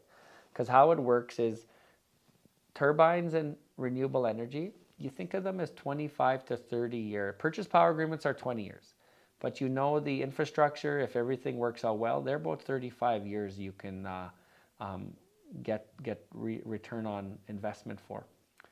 And so what the turbine does to Cows is the first 5 years, we paid back our loans. We paid back what we borrowed to get it. Year 6 to 20 in the purchase power agreement is profit, minus the just the general cost of keeping it maintained. Year 20 to 35, a new purchase of power agreement will happen. So we took the profit that we were starting to make from our turbine and our battery storage, and we used it to get our 10 megawatt. And so we finalized our 10 megawatt for solar. We finalized the financials, the infrastructure, and one interesting case in this one is we had our solar panels ready to purchase. We did a bid out in the world, and we were going to purchase them from somewhere in Asia. And the election in the United States happened. Donald Trump didn't get reelected. President Biden got elected. When President Biden did his inauguration speech, he talked about renewable energy being the future of the United States of America. That Wednesday, our technical team got a call on Cowses and said, we need a check for your solar panels by Monday, or we're selling them to bigger purchasers. We are respecting your purchase because as decisions are made, as checks are produced. It was the most interesting 6 days I've had in a long time being the chief and helping make sure we get a check for our 10 megawatt solar panels was verified. And so come next month, around our turbine, Cowses First Nation will have a turbine and 10 megawatts added on to our 400 kilowatts of solar all around the turbine to produce 11 megawatts into the grid in this province. And so that's a huge accomplishment, knowing that only in 2012, prior chief to me stood up and was trying to explain what renewable energy was. These projects are 100% economic self-sustainability. Some of the growing pains we face moving forward is we rely on external companies to maintain these for us. We have capacity issues internally as a First Nation to get someone in engineering from our nation, science, to be trained to oversee these. Right now, Saskatchewan Research Council, SRC, oversees them for us. And they do a great job. I'm not discrediting them. But one of the end goals when it comes to First Nation economic self-sustainability is how do we train our citizens to oversee these projects. We have trained our people to install solar. We have partnered with companies that are solar companies, and we did so good on the 400 kilowatt that 2 of our First Nations citizens now follow this company throughout Saskatchewan and Alberta installing other solar projects. So, the job opportunities are there. In the last year, Saskatchewan, the Sask Party, threw out a 200 megawatt turbine bid. This is huge. This is a $250 million project. They threw out a bid half a year ago. Cowses submitted all of our documents and land where we feel it should be to SaskPower. 2 months ago, Cowses was awarded a 200 megawatt turbine purchase power agreement opportunity with SaskPower. This will make Cowses the biggest organization and First Nation in renewable energy in the country. This is a 2023 project. Right now, it's estimated at a $220 million project. It entails 50 turbines expanding throughout an RM south of our First Nation. And so renewable energy is a debatable economic project. I don't disagree with that. Our turbine spins, sun is here, but it can't 100% ever sustain our grid. We got to figure out different ways in this province. I'm not here to try get political and debate that. What I want to get across in my opening comments is First Nations want to be a part of the growth of our provinces. First Nations were not a part of the growth. We're not a part of the creation. We are entering now in many means. Renewable energy, contracts, Line 3, when Line 3 came through Saskatchewan, there was companies that were created. There are ventures today that are created. Meadow Lake, FHQ, Lac La Ronge, Cowses. We got Cowses Ventures. We're certified under the Corporation Act, a viable corporation that's ready for business. And so renewable energy is just one portfolio of our economic development. The profit that we make helps us with our unfunded areas. It helps us with our pillars of cultural rejuvenation, economic self-sustainability, and political sovereignty. It helps us become sustaining. Many people will pass Cowses people wherever you go. We're a very big First Nation. We're 4,300 people. People, that's a big First Nation for a Southern First Nation in Saskatchewan. We're 4,300 people, 900 live on the First Nation, and 3,300 live throughout Lloydminster, Edmonton, Calgary, Saskatoon, Regina. And so, as First Nations move forward, when we're in a truth and reconciliation moment in our true history between Indigenous people and Canada, we got so much more to learn. But it's economic self-sustainability that is going to be our driver. In one of our entities called Chief Red Bear Children's Lodge, and some of you that may have seen the news lately, Cowses signed a child welfare agreement giving Cowses First Nation full jurisdiction over our children and care and protection. Prime Minister Trudeau, Premier Mo came to Cowses, and the three of us signed the first in history to invest and fund in child welfare. One of our motives in this child welfare is every child shall wake up and watch their parents get ready for work throughout the week. That can change so much in one generation. And so that is why renewable energy, that is why education, that is why all the Cowses ventures we do is so important to us.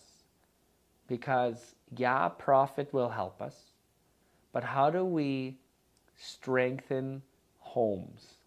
How do we strengthen what we inherited from the aftermath of what residential schools did to First Nations people? What 60s Scoop did to First Nations people? Economic self-sustainability is a big part of that future. And one of the biggest challenges that we face today as Canadians is what I have been sharing called ignorance and accidental racism. And I want to switch gears just a little bit, because as we work with First Nations people, First Nations organizations, casino, the casino in Lloydminster, I'm only assuming, and just being open and putting my shield down, is how did a First Nation casino just come up in Lloydminster? What is it? Why? Like what's going on? How come you just can't build a regular casino? How come it has to be First Nation owned? I understand that we inherited something. But I want to share with you a little bit to better strengthen the relationship between First Nations and Canada, because we truly did inherit this. Nobody today created residential schools. Nobody today created the Indian Act. Nobody today created 60 Scoop. But a lot of it is still going on, and that's why we all have a part to play to make sure that we can all adjust our compass just a little bit. And so where I want to begin with this is what is accidental racism? I'm going to start there. What is accidental racism? Well, accidental racism is when a 12-year-old kid is sitting at a kitchen table and mom and dad perk up and start saying things like, those First Nations, they just, take our taxes and ... Or, how come he just can't get a job? Why is, and this little kid sitting there, 12 years old, is going to go into his or her circle or his or her school, and they're going to be teaching about Indigenous history, the truth. And that 12-year-old is going to get thrown off because sometimes that 12-year-old and just a little bit of homes in this country just gets taught by parents a little bit of accidental racism. Like I don't think that's true. And then we throw off our 12-year-olds because our millennials in our schools are getting taught the truth. I'm going to switch over, and it's going to hopefully better help with ignorance. What is ignorance when it comes to truth? One of the things we got to realize is we in this country, a free country, a developed country, one of the G7 countries in this world, we rely on our education system to prepare us. Well, I'm going to break it down into generations.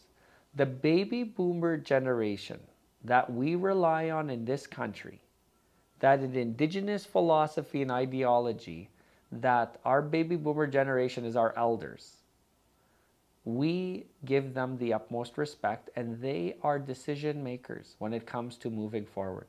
But we got to understand the baby boomer generation and the true history of my people sometimes wasn't fact. A lot of the baby boomer generation, the really only thing in the textbooks was terms like savage, and Hollywood movies was the biggest education. So we got to realize that truth was not taught in an entire generation.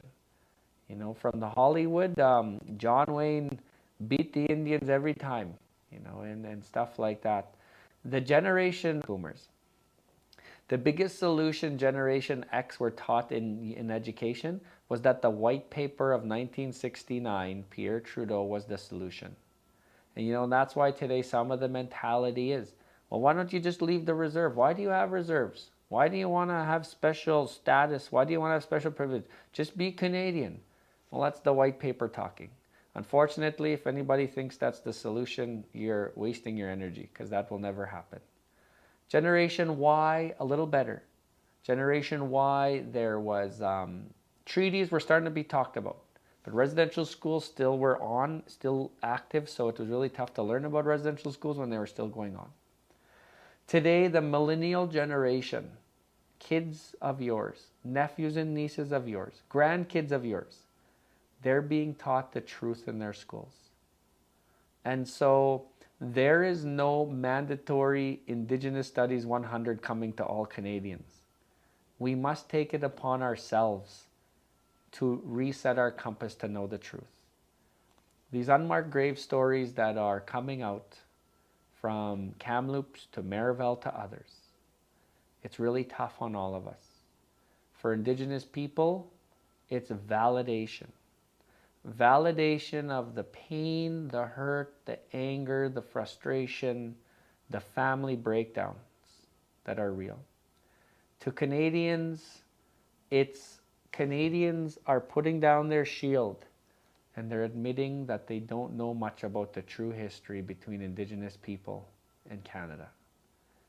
We're at a perfect moment in our Canadian history where we can reset our compass and we can focus on a new horizon that is built upon a true relationship, that the First People here do have rights. And it's not like First Nations people want to just evict or stop projects. It's just that we want to be a part of the growth. And I use an analogy of two canoes to understand what a good relationship would look like in economics, in relationship.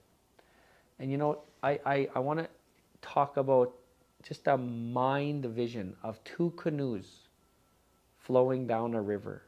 I'm not trying to say this is the wampum of Ontario or that. Just think of 2 canoes. My chief who agreed to treaty, his name was Kausas. Kwiwizants, if you want to say it in the language. Kausas agreed to treaty because he envisioned treaty as 2 canoes going down the river. Every generation, 1 canoe is the Crown, Canada, Saskatchewan, Alberta. The other canoe is Kausas. And please, if you're First Nation or wanting to understand, the other canoe is the rights holder First Nation. Every generation we were to flow down this river and exchange a child. So those children would be raised in those canoes and understand the ideology of that other canoe and give back. And then that way we would always flow down the river as long as the sun shines, grass grows, river flows for generations to come. That didn't happen. 2 years after Treaty 4, the same year as Treaty 6, where Lloyd Minister is, the Indian Act was thrown in the Kausas canoe. The Indian Act had one purpose: to imprison the minds of Indigenous people, that we don't allow women to take true leadership roles, that we are micromanaged from birth to death. And the Indian Act is not economic friendly. I'm going to finish off my presentation talking about modern day challenges today we face. 22 years later, the Mayoral Residential School was thrown in the Kausas canoe. It had one purpose: to try and brainwash Kausas people, to not know our kinship, to not know our language, to not be Indigenous, Nehewak, Anishinaabe. And so the Kausas canoe for the last 130 years fell behind. And today, economic self-sustainability is one of our 3 pillars to catch us up. We're not looking for Canada to slow down the canoe.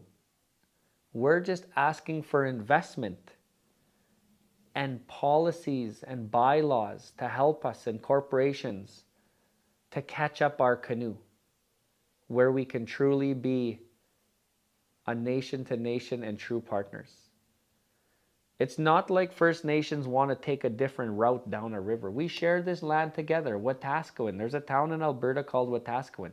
That's a Treaty Cree word that was used, meaning peace on the land. We don't want to park our canoe, and it will never happen. Let's not focus on things and spend our energy on things that will never happen. We just want investment in our canoe so we can catch up and flow down this river. If we don't want to spend energy trying to invest through economics and other means, then pretty much we're telling our children, you figure it out. And I am for one who raises a 10-month, 2-year-old, 5-year-old, and 14-year-old. I don't want to tell them to figure it out. I'm here to figure it out. You know, what does decolonization mean? We have been colonized as Indigenous people at levels that are so harmful today. But how do you decolonize? What does that actually mean? Decolonization is only the beginning. The Pandora box and the other side, we don't know what that looks like. But decolonization has to happen. If it doesn't happen, then we're going to experience many years of challenges.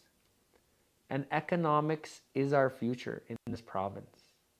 I'm not here to debate what renewable energy, resource extraction, those are other conversations.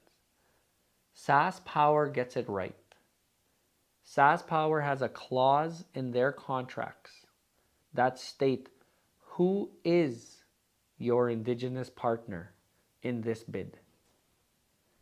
A lot of these renewable energy companies that are coming to Saskatchewan, are being created in Saskatchewan, they now have to reach out to First Nations or Métis to find partnerships, then put in their bid. That is strengthening that Indigenous canoe. I love that analogy. I love that approach. You know, and how can we do that moving forward with all of our projects? Because right now, as a First Nation, as a chief, I manage poverty. With my council, we manage poverty. we manage physical, mental, emotional poverty. And it is not an easy task. I am a strong believer that economics is our future. I want to spend a little bit of time before I close explaining other entities Cowses does, and then some Indian Act challenges, and then some solutions with reconciliation. Cowses got into agriculture. So in 2012, we started it as food sovereignty. We got into Black Angus. And today we run a herd of about 250, and we sell our product to the market. The end goal there is that when you go to steakhouses in southern Saskatchewan, we want to see Cowses Angus on the menu, meaning that it's going to be one of your purest. It's not an easy task. Agriculture is not easy. Cowses has 32,000 acres of agriculture-ready land today. And 6 years ago, we didn't farm any of it. It was farmed predominantly by non-Indigenous, non-Cowses people who would come onto our reserve and pay very low rates. And so 4 years ago, Cowses submitted a grant to Canada, the government of the Department of Agriculture, this new initiative called the Indigenous Food Ag Initiative, and we got a grant to do a grain farming business plan. And so we finished it. We partnered with Myers Norris Penny, who did agriculture business plans, and we got our plan. So 2 years ago, we started grain farming. We started small. We farmed 500 acres of wheat. Just a little couple sections, we farmed a little bit. And we today farm 4,500 acres of grain, canola, and wheat. And so we are making headway now in agriculture. Our end goal for grain farming is to be a farm industry of 25,000 acres, owning from agriculture machines to even byproducts, seeing what chemical, transportation, even our own pools and whatnot. One of the challenges we face in agriculture is very similar to our renewable energy. How do you have succession plans? How do you make sure that our baby boomers, who are pretty much leading our agriculture today, our Terry Leroy's, our Big Al's, how do we make sure the next generation's ready to farm? Take over our organization. This is not a farm operation. This is a registered entity under the Corporation Act. And so you got to pay wages. You got to pay salaries. So we got to figure out a lot here. We're trying to get agriculture in our school to teach our young people. But the opportunity is there. Other areas we focus on is we have gas stations, we got urban development, we just opened a Tim Hortons in Regina, we're about to do a 5-story office building in Regina, and whatnot.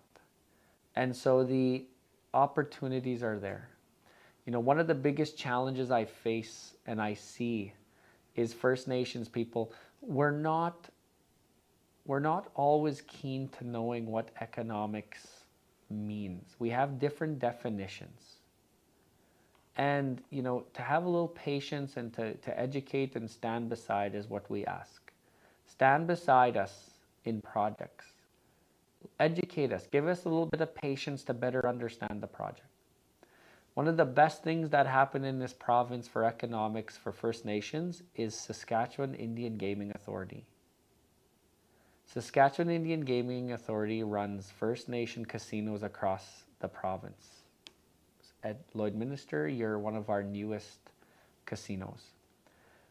Not only does it employ, but even personally it helped me. I was just a young First Nation person living on the reserve, right out of high school, no big goals, no big dreams, just living day to day. I became a live games dealer in Bear Claw in White Bear at a Sika casino. And I had very little confidence. I didn't really understand, you know, my long-term goals. And SIGA invested in me. SIGA built me to have confidence that I was valued, that I had a lot to offer. And you know, after 2 years of being a live games dealer, I then went to university, which led to me being a chief today. You know, and our casinos are doing that today. They're investing. You know, they are giving employment. And so also the profits that are made are dispersed equally across Saskatchewan. You know, pre-pandemic, Cowses would get our fair share, and we would invest it into unfunded areas, our urban people, our elders, our youth. And so it is a good approach. And so, you know, I know, Lloyd Minister, you're new in a relationship with SIGA. SIGA brings a lot of value in this province. It brings a lot of confidence to First Nations people and to your own CDCs, your corporations that help. I'm going to finish off by just talking a little bit about the Indian Act and moving forward. What is reconciliation when it comes to number 92 in the TRC? Well, first off, reconciliation in Cree is defined as Mio Witi Witawin.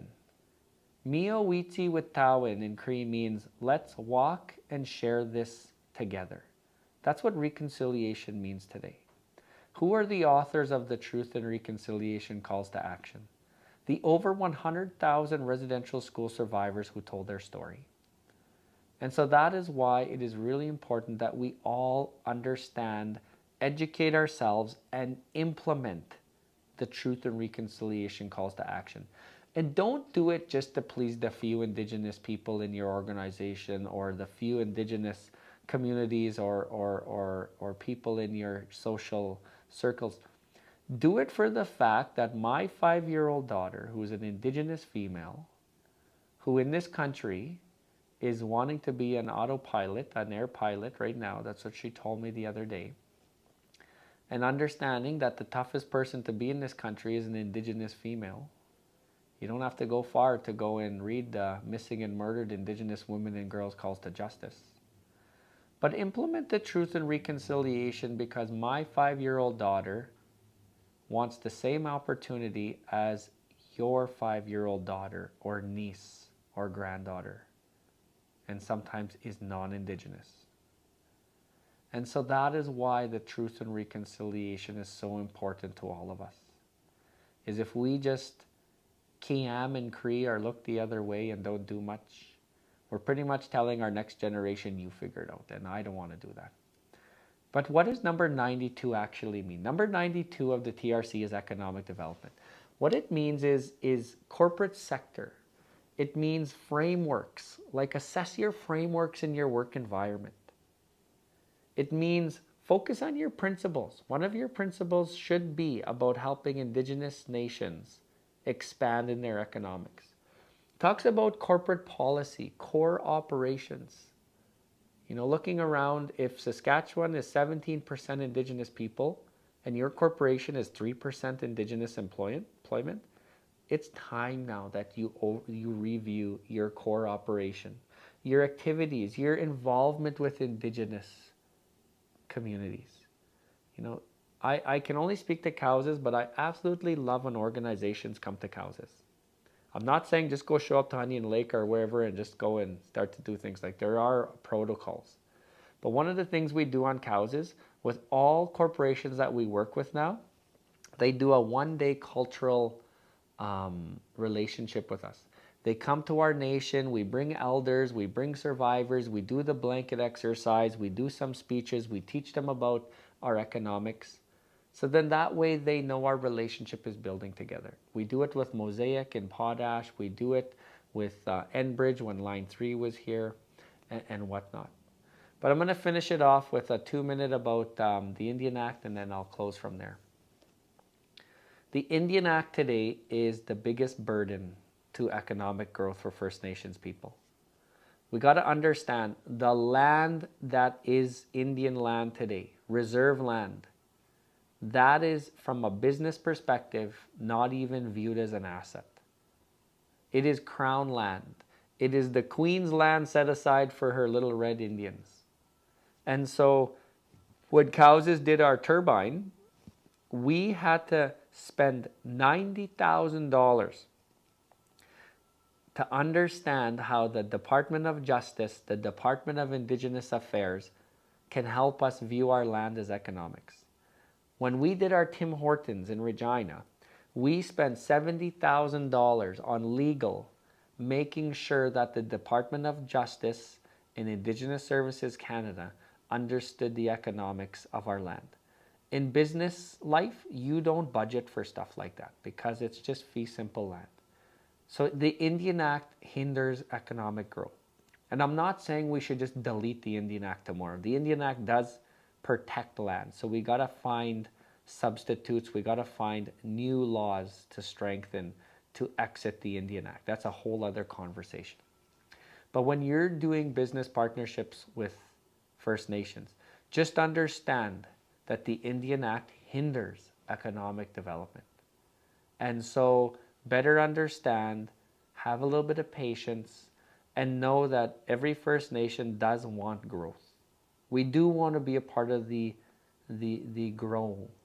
growing economy. But at the same time, we are tired of being left behind. We're tired of being brought in when the finishing touches happen. We want to be from the beginning. It helps us, it invests in us, and moving forward, I guarantee you, if we can just do this right, this province and Alberta as well, because Lloydminster's on the border, and this country will be economically ready for those big projects. But if we just think the status quo approach is going to work, we are in for journeys where I am going to be challenged to try and figure things out as well. And so, implement the Truth and Reconciliation calls to action. Understand First Nations want to be a part of the growth. And Lloydminster, you are a driver when it comes to, resource extraction, and I know the border to many great projects. A lot of our oil and gas that we rely on here in the south and whatnot. Those are more conversations that have to have. But just make sure that we invest in personal and in corporations, and let's try and find more aggressive ways to include Indigenous people moving forward. I thank you very much for giving me time to talk to you today. I had so much to share. I'm probably one of the last presentations today, so it's really tough to hang on to keep listening. But the Naskamun and Cree, thank you very much for letting me share with you from Chief Delorme, Cowses First Nation. Wow. Very inspirational. It's great leaders like yourself that inspire young leaders like myself, Chief Cabinet Delorme. Thank you very much. If you have joined as a student on the live stream, this wraps up the session. For our business and community representatives, we'll be going into our final set of meetings. You'll notice on the right-hand side, maybe like around right here. Let's see here. On the right-hand side of the conference platform, a survey section. Please take the time to fill out the survey once you have done with your business meetings. In the survey, please provide a feedback of any connections, business deals, or potential business deals made. The details will be kept confidential. The information is collected to determine the economic impact of the event. It is our goal for business deals to be made and for the attendees to be successful. Please take the time to fill out the survey. If you fill out the survey, you'll be entered into a draw to win a tablet. And if you have children like myself, this comes in handy. I have a 10-year-old son and a 2-year-old daughter and one on the way. So if I'm available to participate, I will be in there in a heartbeat. And I'm sure you will be too. This will be great gifts for the children and great-grandchildren. So a free tablet sounds interesting to me, and I hope it does to you. So please take the time to fill out the survey. And I hope you had great meetings. Thank you.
Welcome back to the show, everyone. I just want to say thank you to everybody. This is the conference wrap-up. I want to say thank you to everybody that was participating virtually and those that came in here.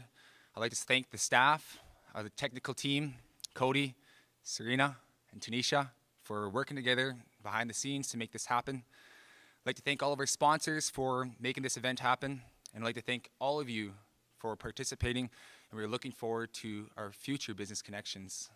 At this time, I would like to call up our elder for the thank you prayer. Joe Thunderchild.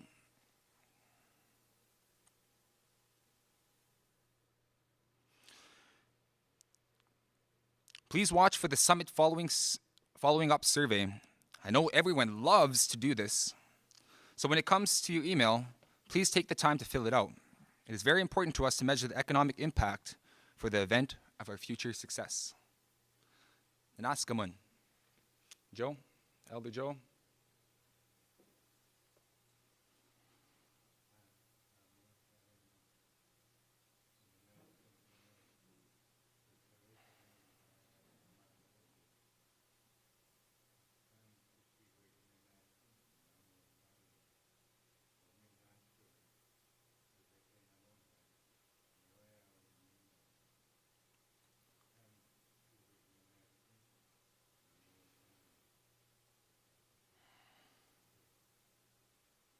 Oh, Nanaskamun.